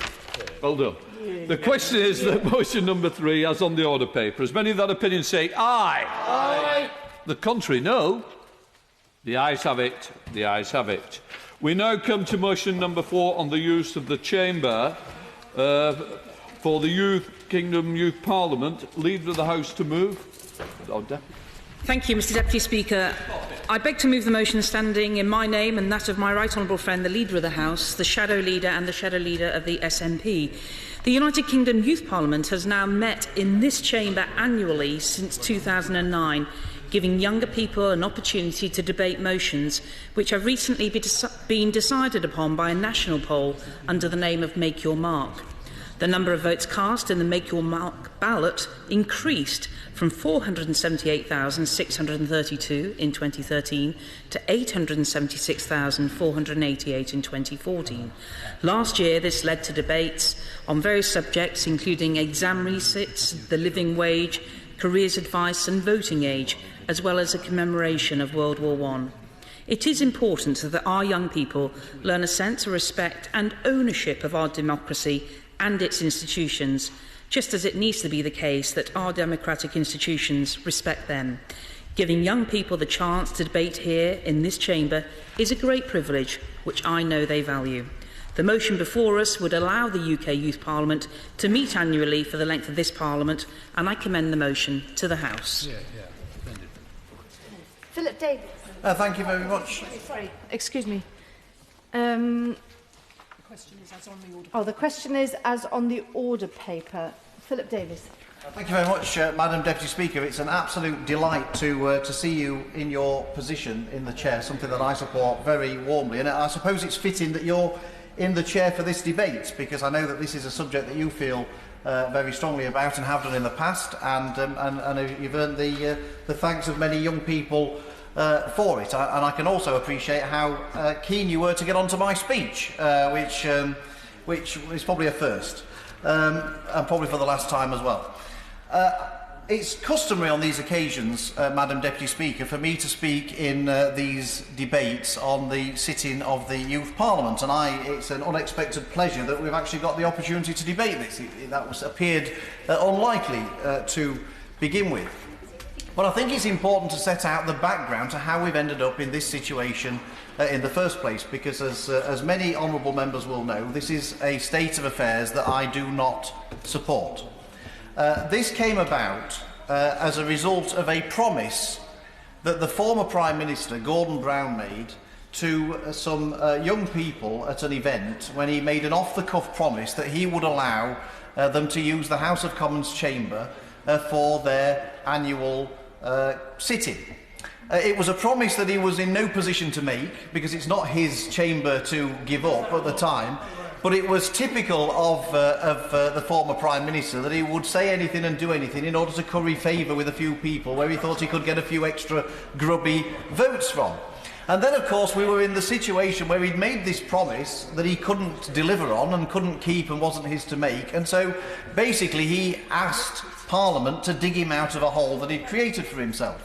And so there we were, because his party was in a majority, they decided to pass a resolution of the House called the Spare Gordon Brown Any Embarrassment motion, in order to allow the Youth Parliament to sit for 1 year only, in this chamber as a one-off. They appreciated that this was quite extraordinary and wasn't something that was really in order. And so for 1 year only, we had the Let's Dig Gordon Brown Out of a Hole motion to allow the Youth Parliament to sit here. And the House divided on the issue, and the motion went through because of the Labour majority at the time. But it was done on the understanding, the clear understanding at the time, that it would be a one-off occasion. And the reason why, Madam Deputy Speaker, some of us are against this particular now annual routine is because, really, it's because of the inconsistency that this now brings to the proceedings here. Now, I've got to say at the outset, I am a huge supporter of the Youth Parliament and the people who contribute to the debates. In fact, I've attended debates in Bradford Council Chamber, in my area, where the Youth Council have been having their debates, and to be perfectly frank, Madam Deputy Speaker, the quality of the debate has often been of a higher standard than those who normally occupy those benches, and I have no doubt, for that matter, that the quality, and I've attended the Youth Parliament debates in this chamber as well, and the quality of the debate was something that nobody, I don't think, could argue with. And the passion with which people spoke, nobody's got any problem with that. So this isn't about whether anyone's in favour of the Youth Parliament or against the Youth Parliament. This is about whether or not it's appropriate for this chamber to be used for other groups. Now, because it was because the former Prime Minister made a promise that he shouldn't have done, really, he was dug out of a hole. But the bit I don't understand is, why is it just the Youth Parliament who is able to sit on these benches as like members of Parliament? And my fear at the time, and my fear still remains, as to if it's fine for the Youth Parliament to sit and use these benches, then why not other groups? Why not other groups that want to meet and congregate and have a debate here? What's wrong with it may well be that the Muslim Council of Britain wants to come and have a debate in the House of Commons chamber and have their debate here. Now, we've always had a rule in the past that these benches are only able to be used for MPs, and that it's a great privilege to be here. In fact, when my constituents come and visit the House of Commons, Madam Deputy Speaker, there's a big sign up that tells them they're specifically not allowed to sit on these benches, and they're told quite politely by the staff here that these benches are for MPs only and they're not allowed to sit on them. Well, if members of the Youth Parliament can sit on them, why can't my constituents sit on them just the same? What's the difference that we've got here? If the Muslim Council of Britain want to use this Parliament, why is it now that we can say no to them, but not to the Youth Parliament? On what basis is it right for one to use it and not someone else? If one of my parish councils decide to have their annual parish council meeting and think this would be a rather nice setting for their AGM, why is it that they're not allowed to do so, but the Youth Parliament are? There is absolutely no logic to it. There's no consistency to it. Either we let other people use these benches, or we don't. Now, my preference is that we don't, but I don't really see why we should have one rule for everybody else and a separate rule for the Youth Parliament. Of course, I'll give way to my honourable friend. I'm grateful to my honourable friend. I'm sorry the debate happened so quickly. I missed the beginning of his speech, but I think I probably heard it last year, the previous year, and 10 years ago, because it's the same speech every single time. And can I just point out to him, the only thing that is different about all those groups that he has mentioned is all of them are 18 and plus and have the opportunity to vote. Those members of the UK Youth Parliament who come here do not have the opportunity to vote or stand in election. That's what makes them different, amongst many other things. Well, I'm grateful to my honourable friend. If he's chastising me for being consistent, then that is a chastisement I will take. I know it's a novel concept in politics to actually stick to your guns about something and actually believe in something and not just change your opinion for whatever the prevailing political wind is. He may think that's a great thing to change your mind every 5 minutes for whatever the prevailing political mood is. I rather think that being consistent is a virtue in politics, even if my honourable friend disagrees. I'll give way to the honourable gentleman. Thank you for giving way. Does he not think that we should do everything we can to encourage more younger people to be interested in this place and not see it as just something that is distant that they should not be involved in?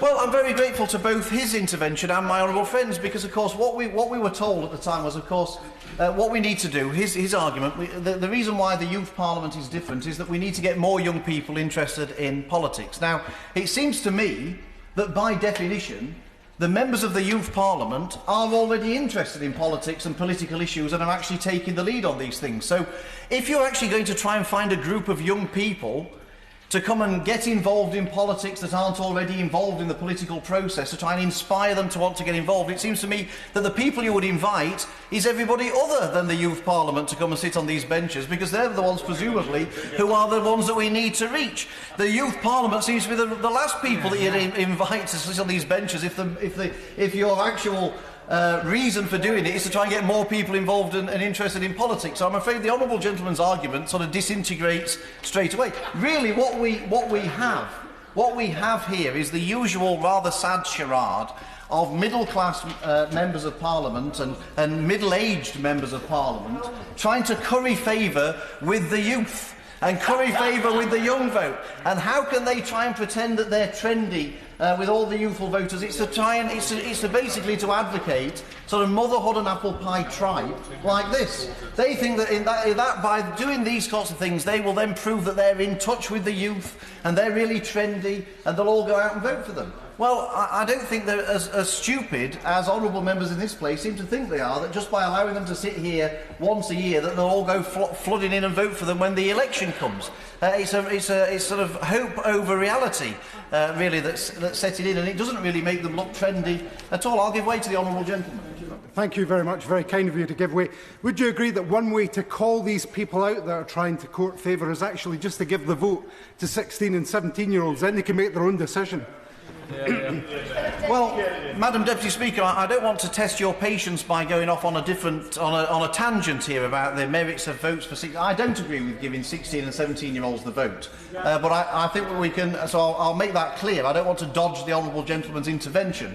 But I don't think. I think I may be right in saying that Madam Deputy Speaker probably wouldn't tolerate a lengthy debate on that. I think we're really debating here today whether or not the Youth Parliament should sit in the chamber, and therefore I don't want to incur Madam Deputy Speaker's wrath so soon in her career as Madam Deputy Speaker. There'll be plenty of other occasions when that happens.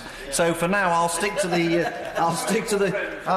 give way to my honourable friend. I'm extremely grateful to my honourable friend for giving way to allow me to curry favour with youth, which I'm always aiming to do. But I just wonder whether he might be a convert to votes now for 16 to 17-year-olds, because on the argument we've heard earlier, that would mean they didn't need to come here to have the Youth Parliament. My honourable friend, as ever, makes a telling point. However, I think the problem with my honourable friend's point is that would indicate some kind of logic on behalf of those people who advocate this so strongly. I think what he's probably missed out on the fact is that once 16 and 17-year-olds have the vote, and therefore that group of people didn't need to sit in here for the Youth Parliament, what would happen is they would then have a group of 14 and 15-year-olds exclusively invited to sit here, because they then didn't have the vote, and they'd be able to sit here until the campaign grew weight behind that before 14 and 15-year-olds were given the vote, and so on. I mean, I was very grateful to my honourable friend's earlier intervention, because, of course, his argument was that they should be able to sit here because they can't vote. Now, I will go along happily to my children's schools and suggest my children are 12 and 10. They can't vote either. So, presumably, by the logic of my honourable friend, they should be able to have their annual school debate in this chamber, because they're not allowed to vote, and they might want to be encouraged to get involved in politics and in the political process. And so, presumably, my honourable friend will be all for them having their annual school debate in this chamber. I'll give way to him. I'm grateful, and of course he's talking rubbish. My main thrust was that those young people are not entitled to stand for election, in contrast to all those other different bodies which he trotted out in support of his argument earlier. Well, I'm very surprised that my honourable friend thinks that regurgitating his argument is absolute rubbish. I was trying to make that point myself, so we need to have a spirit of compromise and consensus here. He was saying, and I think I'm still right in saying, that he said in his latest intervention that those people could not stand for election, and therefore they should be able to sit in here. My 12 and 10-year-old sons can't stand for election, so I think my point still remains that presumably by his logic that we're trying to encourage more younger people to get involved in the process, people who can't stand for election, then my sons should be able to have their school's annual debating competition in the House of Commons chamber because presumably that meets his criteria, that they can't stand for election and we want to encourage more younger people to participate. I'll give way to the Honourable Member. Thank you very much. You're incredibly generous letting me in twice. Would the Honourable Member agree that if the public pay for a facility, they should get maximum access to it? And in fact, you should be allowing people to come in and use public buildings that they've paid for. Well, I'm very grateful to the honourable gentleman, and at least I may not agree with him, but at least I support his consistency. If I follow him correctly, he seems to be saying that any group should be able to come and use the House of Commons chamber if they think it's worthwhile for them to come and have their annual debate or annual parish council meeting or whatever, that he thinks they should all be able to come. They pay for it, so they should all be able to use it. I don't agree with him. I really don't agree with him, but at least I admire his consistency. What I can't understand is this argument that people have that nobody at all should be able to use the House of Commons chamber, that it's absolutely sacrosanct, that it should only be used for members of Parliament only, and that only members of Parliament, people who have been elected and gone through that, should have the right to sit on these benches, apart from the Youth Parliament. There's absolutely no logic to that whatsoever. There's no sense to it. At least his position is logical. I'll give way to my honourable friend. Very grateful to my honourable friend for giving way. I was very intrigued by this idea that people could come here who aren't otherwise allowed to stand for Parliament. I wonder if this argument were taken further, we would allow criminals to come here to debate, and of course members of the House of Lords. Well, Madam Deputy Speaker, I don't want to get into the history of the expenses scandal, but many people would argue that many criminals did sit on these benches for a while, so I'm not sure that my honourable friend should push that particular line too hard, because that already happened. But of course, the point he makes that we could have the annual prisoners out into Parliament so that they could sample democracy and inspire them, perhaps, when they left prison, to want to engage in the political process. I mean, it's all the same arguments. I have no idea. I suspect that the problem with that is that whereas those people who are such strong supporters of the Youth Parliament sitting here think that they can get a few extra grubby votes by supporting it because they think it's a nice thing, they would probably think, even though the logic for prisoners is probably the same, they probably think that actually it wouldn't go down so well with their constituents to allow prisoners to sit in here. So this is actually nothing about high principle. It's nothing about principle at all. It's about people who are prepared to say anything and do anything to try and get a few cheap votes back in their constituencies whenever the next election comes. And they think that the best way of doing it is saying, I'm all for the youth, I think young people should be able to sit here, but why just the Youth Parliament? That's the question I would like to know. Why just the Youth Parliament? What about all those other young people who would love to come and use these benches to have their political ambitions furthered and to sample the atmosphere of what it's like? Why are they excluded? Why are we being so exclusive about it? Why should it just be the Youth Parliament members? What is wrong with all those other young people out there who we want to inspire? I'll give way to the honourable gentleman. Thank you for listening to me. Would the honourable member join me in an approach to the Speaker to discuss a broader access to the chamber for other groups to iron out this anomaly that you're talking about? Well, I want to iron out the anomaly, but in a rather different way to the honourable gentleman, I fear. His way of dealing with the anomaly is to allow all and sundry to come and use the chamber. My way of ironing it out is to stop the one group of people who are currently allowed to use it. That's my argument. And of course, the other point is we did actually have the Youth Parliament taking part in debates in Parliament before they were allowed to use the chamber.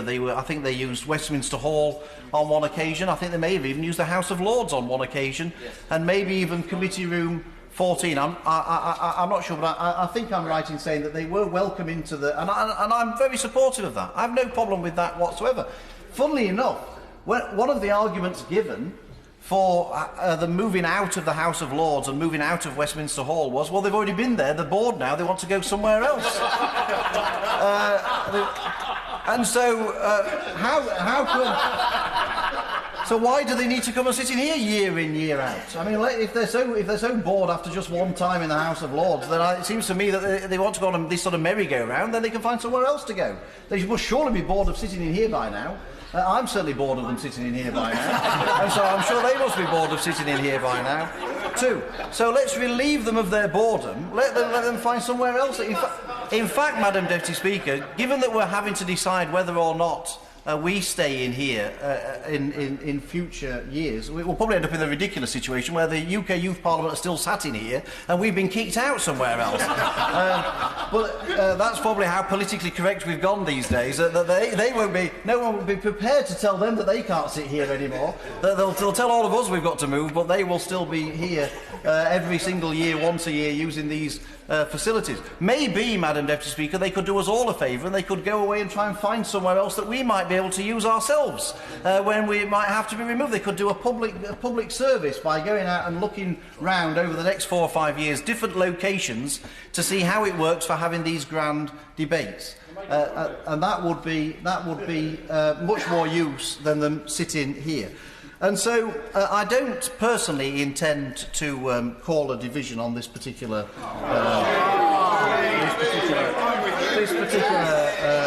issue. I wouldn't want to test the patience of my honourable friends in that way. But I do think that this is something that we shouldn't just be nodding through and saying that it's absolutely fine for people to be using these benches willy-nilly on just one group every year is allowed to use them without any thought. Let's have some actual rationale here. My constituents are not allowed to sit on these benches when they come to visit Parliament. I have not yet heard anybody to argue that they should be, as it happens. Everyone is quite happy for that to continue. Why is it that this narrow group of people are... I'll give way to them. Thank you. I've been fascinated. Thank you for listening to the speeches. It just strikes me there's a convoluted argument coming all the time. Why can't we just do one nice thing for the youth? They are very serious about coming here. It's a terrific honour sitting on the benches, and it really shows interest and encourages everybody from then on. Let's just make it a one-off and not bother with any of the arguments and just let it happen. Well, I think the honourable gentleman perfectly sums up the argument that, you know, let's just sort of carry favour with a few young people. But why just this group of people? There's no logic to it. The honourable gentleman must accept there is no logic behind it whatsoever. Either you're allowed to sit on these benches or you're not. He must accept that there is no logic to his position. It's just really a load of motherhood and apple pie guff. But anyway, Madam Deputy Speaker, I will draw my remarks. So I don't wish to test the patience of my colleagues any further, but I think it's important to set on the record that not everybody is happy with this. I'm sure that this will be agreed, and I genuinely hope that the people who do come to speak on that day enjoy themselves and do feel inspired to come to Parliament. But I don't accept that the only way a young person... Well, because it's my honourable friend, I will... I'm very grateful. I thought I ought to reassure him that he's not testing the patience of the House. The House is thoroughly enjoying his speech, and he may not know, whilst he's been speaking, the only people he's inconveniencing are the executive, because backbenchers and PPSs are now on a one-line whip. Well, I'm very grateful to my honourable friend for telling me what the whipping advice is. I shall seek him out more often, and it may well pay dividends for everybody to know that I know what the whipping arrangements are. But I don't think it's right to say that the only way we can inspire people to want to get involved in politics is to come and have a debate in here and sit in here. When I first got elected to Parliament in 2005, it was an absolute honour and privilege that I was elected and able to come here and sit, and it absolutely still is a privilege, but it was to be able to come and sit on these benches for the first time was an absolute privilege and an honour, and it was something that I felt was very special. I don't want these young kids... Yeah, I'll give way to the honourable gentleman. Well, perhaps he could finish with this thought. Has he canvassed the people of Shipley, the young people of Shipley, and asked them their views before he came here to represent the people of Shipley? Well, the honourable gentleman, I know maybe in his part of the world they don't bother with elections, but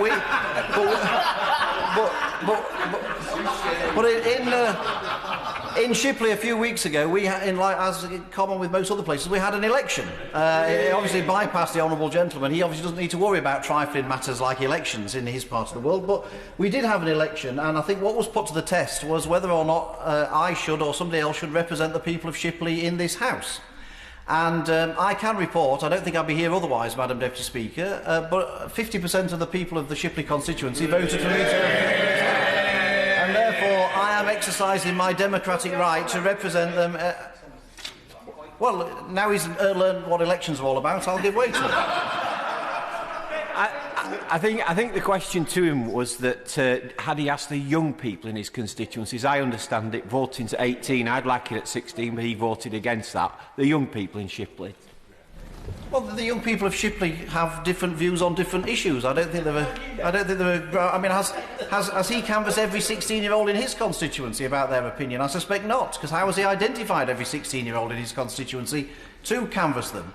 So, if he could tell me how he's managed to canvass every 16-year-old in his constituency, I would like to know. I suspect he hasn't. In fact, I suspect I probably canvassed more people in Shipley than he has in his constituency over the years. But I'm happy to. Just, Madam Deputy Speaker, just for a matter of just for the record, I do believe that my constituency is one of the most canvassed in the country. Well, I'm very grateful. It's in which case it's a shame he didn't realise that there was an election to canvass for a few weeks ago. But anyway, the point is, I'm here to represent my constituents in Parliament. If they want someone else to represent them in Parliament, they know exactly what they need to do at an election, and I will always respect the decision that they take. But the fact of the matter is, I thought it was a great privilege to sit here for the first time when I was elected. And I don't want young people to feel blasé about it, the fact that they've already been here, and actually I don't need to stand for Parliament because I've already sat there, I've already done that, been there, seen it, done it. It should be something that people aspire to in our country that want to get involved in politics. And they aspire to come and sit on these benches and feel as proud as I did when I was first elected in 2005. And I fear that this is just gesture politics of the worst kind. It's just motherhood and apple pie guff, and I am opposed to it, and I will always remain opposed to having an exemption for just one single group. Nick Dakin.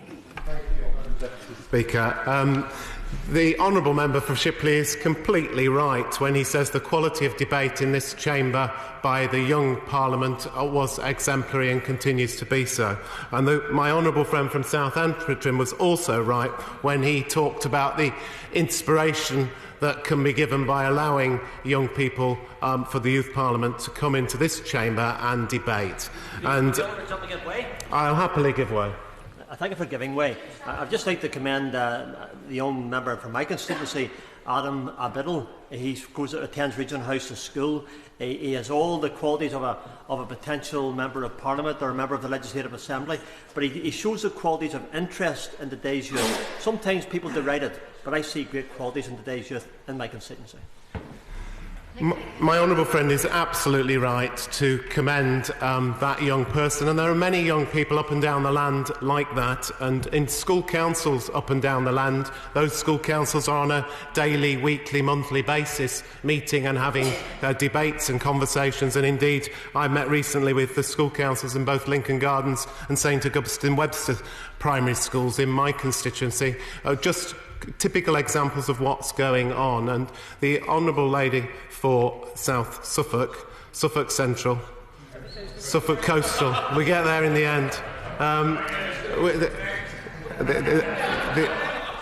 The shadow leader of the House, she made a very good point when she drew attention to the way in which issues have been raised to be debated by the Youth Parliament. And I know across the country that there were meetings of young people on regional basis discussing a variety of issues, which eventually brought the issues here. And I think the fact that those issues come here, Madam Deputy Speaker, as a pinnacle of all those activities is right and proper, and that's why I'm very happy to support the motion. Tim Lawton. Madam Deputy Speaker, I didn't think we were going to be debating this this evening, hence my apologies again for being late, but it really has been a sense of déjà vu all over again. I mean, in my 18 years in this House, I think we've debated this several times, and the honourable member for Shipley has been entirely consistent in getting up and speaking against the motion and trotting out the same arguments every single time. I respect his consistency. I absolutely can take issue with the basis on which he has trotted out that view yet again. Indeed, I think it's patronising to young people. And to hear comments like that may amuse us in this place. It's good knockabout stuff, but there is a serious point there as well. Because those young people who have made the commitment to put themselves in front of their peers to stand for election, just as he and I did a few weeks ago, often at a very young age, have made a commitment, have made a sacrifice, and expect to be taken seriously. And when they hear those sorts of comments in this place, it only can serve to undermine the confidence which some of those young people have got. And I think that is a great shame. Now, I speak as an absolutely unswerving supporter of the United Kingdom Youth Parliament. I was the Minister for Children responsible for the UKYP. Indeed, the government rescued the UKYP when there was a financial problem with it some years ago, and it was taken on by the British Youth Council, under whose tutelage it has flourished ever since. I've sat on those benches along with 400 members of the UKYP in their November sittings here. Madam Speaker, Deputy Speaker, you yourself have addressed those sittings. It has always been a huge privilege, and we take great pride in what those young people do. But we are cutting off our nose to spite our faces, because inevitably when we come back on the Monday, without fail, the Speaker will remind us how well behaved, how well turned out, how succinct and concise, and how well those young people meted their arguments just that Friday before. And what a shame that the members of Parliament assembled here today couldn't act as well and behave as well as those young people, because they do actually set quite an example. The UKYP isn't just some random cluster of young, enthusiastic people who have some interest in politics. It was set up by one of our colleagues, Andrew Rowe, the former member for Mid-Kent, back in, I think, about 2000, 2001. And then some years ago, as the Honourable Member for Shipley said, we granted them the use of this chamber, which I think was a recognition of just how important a body the UKYP has become. In my time as Minister for Children and Young People, one of the key things I wanted to push and continue to try to push is to expand youth engagement in the political process in this country. Whether or not we believe in votes at 16 or 17, we have a really important issue, a looming crisis, that those 18 to 24-year-olds who actually vote in elections is derisory. The number who voted in 2010 in the general election was something like 43-44%, and early indications would suggest that that figure has actually fallen in the general election that we've just been through. So we have a crisis of engagement with young people who are already entitled to vote in this country. So anything we can do to encourage bodies like the UKYP, which should act as a good example for young people of how they can be engaged in politics and be taken seriously by people in positions of power, that must be a good thing that we should support. Now, I would like to see the United Kingdom Youth Parliament have more powers automatically in this place. Madam Deputy Speaker, you and I have talked about what happens to the Youth Select Committee, which I am proud to be one of those who helped set up in this place some years ago. I was the first minister to appear in front of that Select Committee. It was the most grilling experience I've ever had in front of a Select Committee. I've appeared as a minister in front of many Select Committees. None was better prepared and not prepared to take rubbish for an answer and be palmed off as that Youth Select Committee, who really did their homework and produced an excellent report, in that case on transport for young people, subsequently on education for life and other subjects. The big issue with those young people, to take issue with my honourable friend for Shipley, is they're not random groups of young people. They have been elected. And actually the turnout for UKYP members is rather impressive. In many parts of the country, it's rather better than the turnout for members of Parliament. Hundreds of thousands of young people have voted for those members of the UK Youth Parliament, and at a local level for youth councils, youth cabinets, and in some cases youth mayors we have in different parts of the country. Of course I give way. Is he encouraged in his constituency, as I have been in mine, with the young people who first of all put their names forward and let themselves go to an election, and then were elected, and the person who was elected, the interest was phenomenal, and some of that there spilled over for the actual elections for Westminster this year as well. People for the first time voting and obviously came and introduced themselves to the candidates and made sure. Is he encouraged by that? I am in my constituency. Is he encouraged in his constituency as well? And of course I'm hugely encouraged, and it's a big ask at the age of 13, 14, 15, as I said earlier, to put your name forward, to stand up on a public stage in front of other young people, to structure your stuff, put forward your manifesto, take questions. We take it for granted. We do it for a living. Many of us have done it since we were anoraks in our teens, but doing it for the first time is a big ask. Coming to this place is hugely daunting.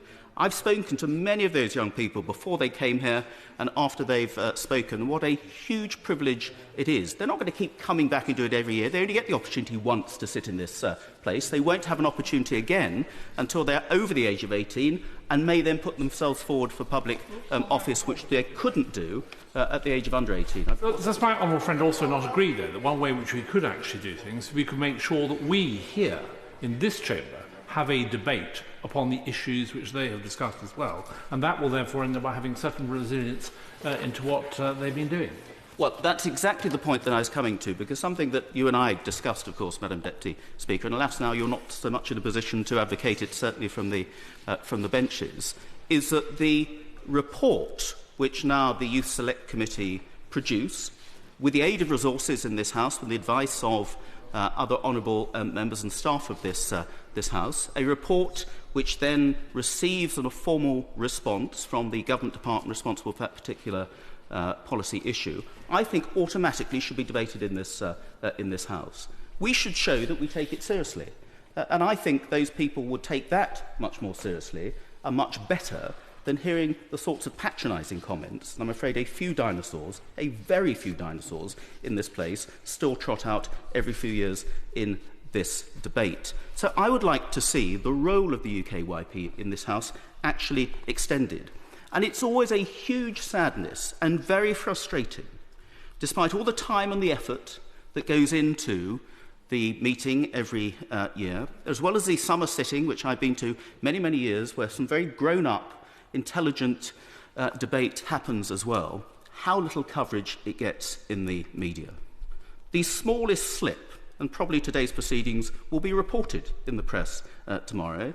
I'm pretty sure that some of the bon mots by my honourable friend will make it into some of the common sketches tomorrow, but very, very rarely do we read anything about the deliberations of the United Kingdom Youth Parliament, even when they come to this chamber in the Mother of Parliaments and discuss their issues for the year and then produce their select committee reports. And I think that is a huge sadness. And anything we can do to promote greater awareness amongst the public at large that the UKYP exists, giving greater confidence to other young people that that's something they should get involved in if they want to influence things in their community, if they want to influence things at a national level, and the fact that members of this Parliament are just as much there for everybody who is under the age of 18 as they are for everybody over the age of 18 who happens to be able to vote in their constituencies. I have an electorate of 74,500 people in East Worthing and Shoreham, but I always talk about having a constituency of 91,000 because I am there for everybody who's under the age of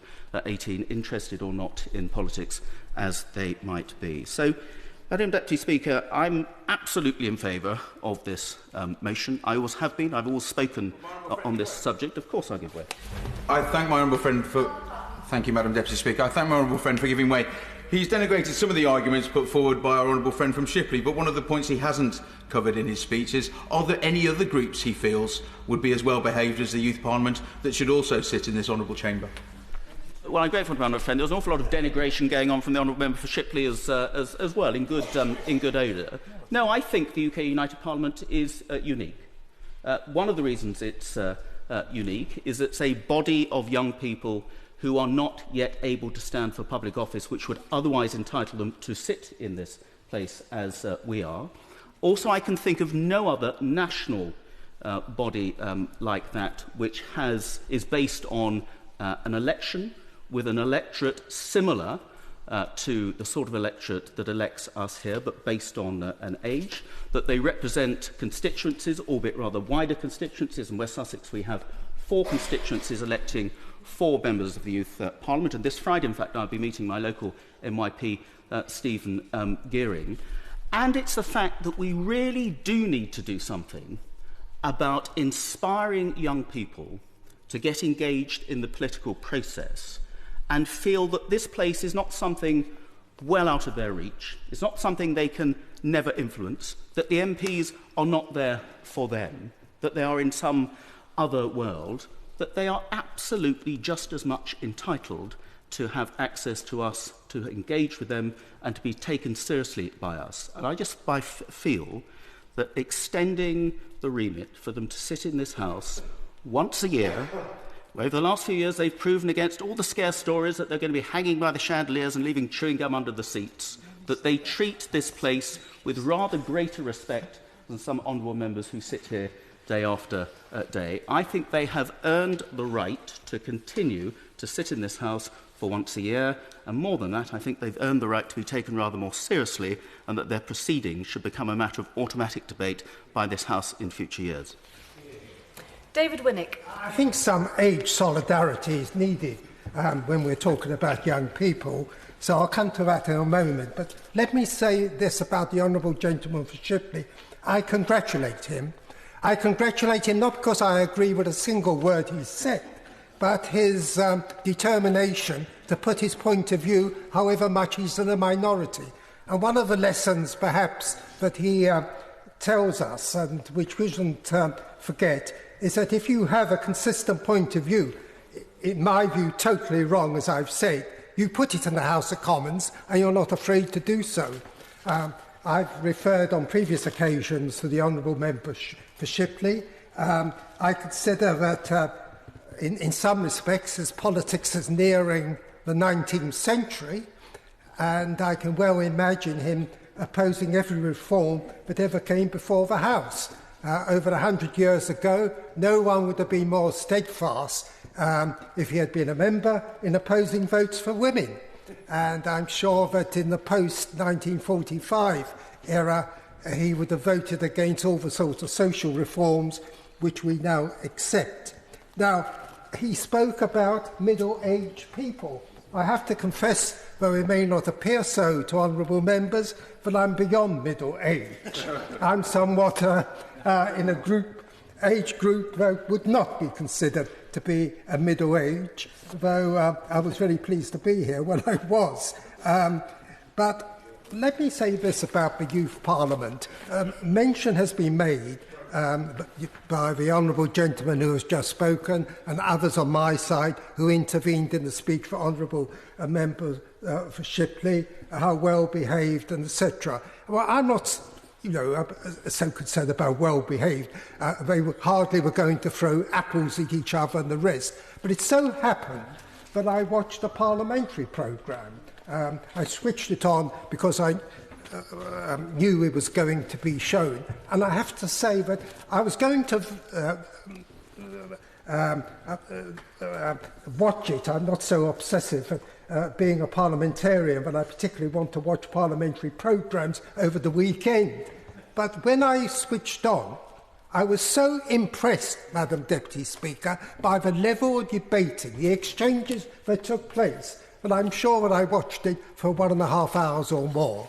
And I think the point which has been made by the honourable gentleman who has spoken and others is so important, and my honourable friend from the front bench, that it should be a matter of the utmost concern to us who are involved in politics, who want to see our democracy defended at all costs, that the number of people who vote in the 18 and 24 age category is quite small compared certainly with other age groups. We must try and encourage such people to vote. Now, I accept, of course, that having a youth parliament as such and debating won't necessarily increase voting. I have my own views how voting should be increased, and I introduced a 10-minute rule bill in the closing stages of the last parliament for a voting system more or less modelled on Australia, where there would be an obligation to vote. But I would say to the honourable gentleman for Shipley, regarding people coming here, the Youth Parliament, this is not a place, a holy, sacred place. Certainly, when we're sitting here, we have our privileges, the right to debate, the right to ensure that no one interferes with our debates. That's when we're in session. That's when we're in session. But when we're not sitting, there's no reason on earth why this place should not be used by the Youth Parliament and perhaps other groups as well. And I certainly don't understand the view of the honourable gentleman that in our absence nothing should occur, no debates by other groups and the rest of it. That is a view which I don't accept for one moment. I would say this about the speech that we heard opposing. When this first came before the House a few years ago, there were a number of Conservative members, certainly no Labour or Liberal Democratic members, opposed it. It's interesting that today it's only the Honourable Gentleman for Shipley, and I've already praised him for putting his point of view, however much it appears to be that he's in a minority of one. The very fact that what was controversial a few years ago is no longer controversial, it's more or less accepted, is an indication that it's now accepted that the Youth Parliament has a role to play in this House in debating. And incidentally, I should mention, when I watched the parliamentary programme, one other thing impressed me. The fact that the Speaker of the House of Commons was in the chair, not a deputy, no reflection on any of the deputies in the last Parliament, let alone in this Parliament, but the fact that the Speaker of the House of Commons chaired the whole session. I think that was impressive. And I also think that those who participated in the Youth Parliament respected the fact that the Speaker of the House of Commons took the matter seriously enough to be in the chair all the time the proceedings were taking place. So I hope this motion will be carried. I hope that not only this year but in future years the Youth Parliament will sit where we sit. It may well be that after 2020 we will be in another place for a few years, but wherever that place may be, it will be the House of Commons, and as I say, the Youth Parliament is most welcome. My age is such that I, perhaps more than other members, when I look around the chamber now and I see members of certain ages, nowhere near my own, I'm rather of the view that someone who has reached their 80s should make it absolutely clear, Madam Deputy Speaker, that as far as younger people are concerned, and the people involved in the Youth Parliament, who in my view, like what my colleagues have said, should have the vote, that they are so interested as to come here and participate in political debate, and hopefully some of them will become members of Parliament, even more hopefully Labour members of Parliament, is an encouragement to me. Pete Wishart. Thank you very much, Madam Deputy Speaker, and it's a pleasure to follow the Honourable Gentleman. Can I just say to him, he's but a boy in this House, and this would obviously be unthinkable, this Parliament, to be without his presence in his traditional place in the seat. And it's obviously a pleasure to follow the Honourable Gentleman for East Worthing, who I could like to commend for his work as Children's Minister and the work he's done with the Youth Parliament. He's been a massive supporter of the UK YP, and I commend his work with that, and I hope to continue, like him, to see many more such meetings in this House of Commons. And Madam Deputy Speaker, it's the first time I've been able to address the House with you in the chair, so my opportunity to pay congratulations to you and your rightful assent. You were the chair when I served under you in the Backbench Business Committee, so it's a pleasure to serve under you as the chair, as Deputy Chair of the House of Commons. Madam Deputy Speaker, this debate just wouldn't happen in Scotland. It wouldn't happen in Scotland because we actually are going to give the vote to 16 and 17-year-olds. And I want to pay tribute to my colleagues in the Scottish Parliament who last week passed a piece of legislation which will allow 16 and 17-year-olds to vote in Scottish parliamentary elections. And it's only just such a shame that probably in the same year as they will go and vote in the Scottish parliamentary elections, they will be denied the opportunity by this House to vote in the EU referendum. I give way to the Honourable Gentleman. I thought you were very kind to give way so early on in his speech. I just thought that with that point that he just made there, would the Honourable Member be saying that should 16 and 17-year-olds in England and Wales be given the vote, then the Youth Parliament shouldn't meet in this place? If 16 and 17-year-olds were given the vote, it wouldn't make sense for 16 and 17-year-olds to come and meet here as a sub-parliament. But I can only say to the Honourable Gentleman, and I wish he'd have just a quick cursory glance at the galvanising impact and effect of involving young people in their democratic process. I mean, all of us here are recipients off that type of engagement that was seen in Scotland.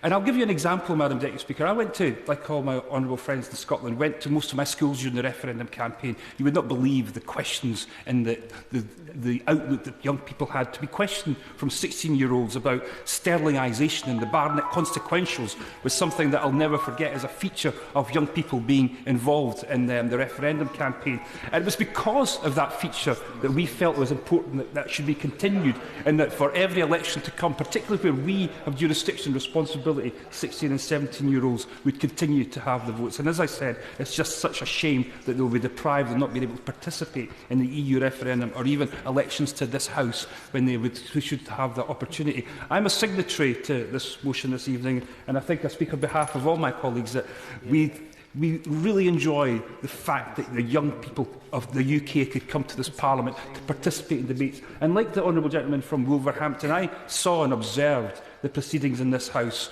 the mature response, the effective and real debate that was had by young people on a variety of issues, the way that they conducted themselves, and just the sheer joy and pleasure of being in this House and having the Speaker in the chair being able to direct that debate. It was something I'm sure that none of these young people will forget, and now they've had that taste of democratic elected politics, they will play a full part, I'm sure, in the democratic process to give away. Yes, of course. I'm sure Hansard will correct its Warsaw North.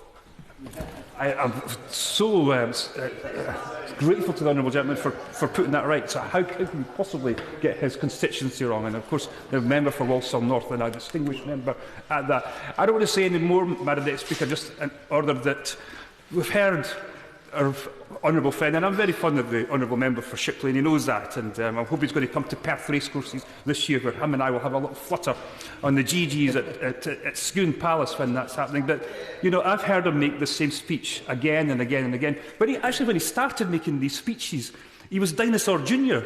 Now he's Dinosaur Senior, such as his elevated position amongst right-wing Conservative members of Parliament, that he is now almost the sole and exclusive representative of what must be one of the most dwindling club of Conservative members of Parliament.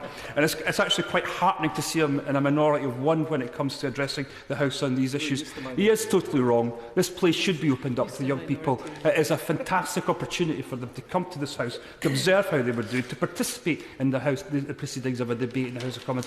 And I hope in years to come we'll continue to open up our doors to the young people of the United Kingdom.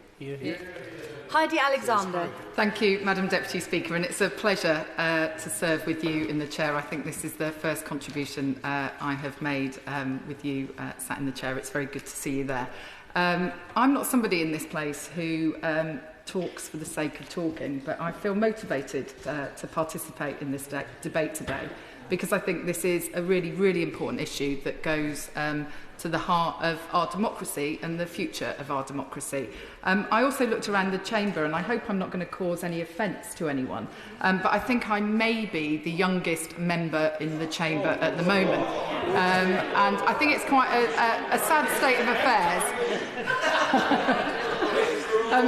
I think it's probably quite a sad state of affairs when the youngest member in the chamber, Madam Deputy Speaker, is someone with quite as much grey hair as I've got, and someone who has very recently celebrated their 40th birthday. I'd like to commend the honourable member for North Walsall, for Perth, and the honourable member for East Worthing on excellent contributions, and I agree with all that they have said. I also wanted to put on record, Madam Deputy Speaker, my full support for the UK Youth Parliament being able to use this chamber. I find it utterly remarkable that we are having this debate at all. And the fact that we repeat this debate almost on a yearly basis will seem anathema to many of my constituents. I think it's a no-brainer that the UK Youth Parliament can use this chamber, and it has my full support in doing so. I think it's very important that we remember in this place just how remote we are to many people. Again, I hope I'm not going to cause offence, but when I look around this chamber today, you could be forgiven for thinking that it is quite male, it is quite pale, and some people would say it's quite stale. Now, when, Madam Deputy Speaker, you watch the debates of the UK Youth Parliament, the same could not be said for the people who sit on those benches during the debates that take place. We've had some excellent members of the Youth Parliament from Lewisham. The current member of the Youth Parliament, Saffron Worrell, was, I am very pleased to say, out campaigning during the last general election. And they bring great energy to this place, and long may it continue. When I have work experience students come and visit the House of Commons and sit up in the public gallery, I think it's a crying shame that one of the first things that they often say to me is, do you have to be posh to be an MP? Lots of people watch the debates in this chamber and they think that this is some sort of episode of Downton Abbey, and I think we have to change that, and making this chamber accessible to young people is one of the ways that we can do that. So I don't want to detain the House for any longer. I just wanted to put on record my strong support for the UK Youth Parliament being able to use this chamber. Therese Coffey. Thank you, Madam Deputy Speaker, and it's a great pleasure to reply to this debate. I'd like to thank my honourable friends from Shipley and East Worthing and Shoreham for their speeches, as well as the contributions from my honourable friend from Scunthorpe, the honourable member for Walsall North, Perth and North Perthshire, and indeed from Lewisham East. The youngest person in the chamber today, though as we know, not the youngest member of Parliament who elected in 2015.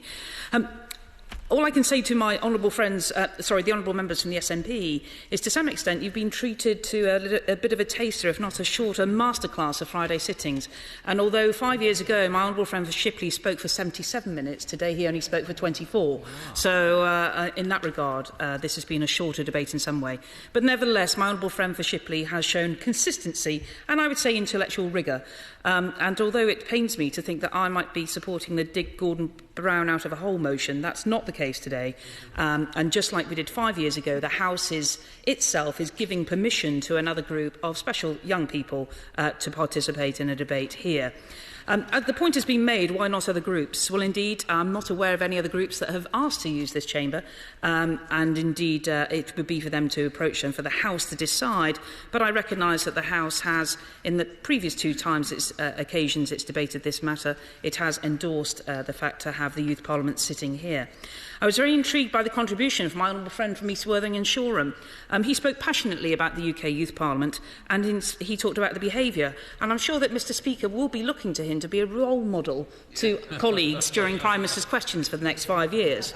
I just want to slightly say something that doesn't quite jar, but it's not strictly accurate to say that members of the UK Youth Parliament could not be elected to this House.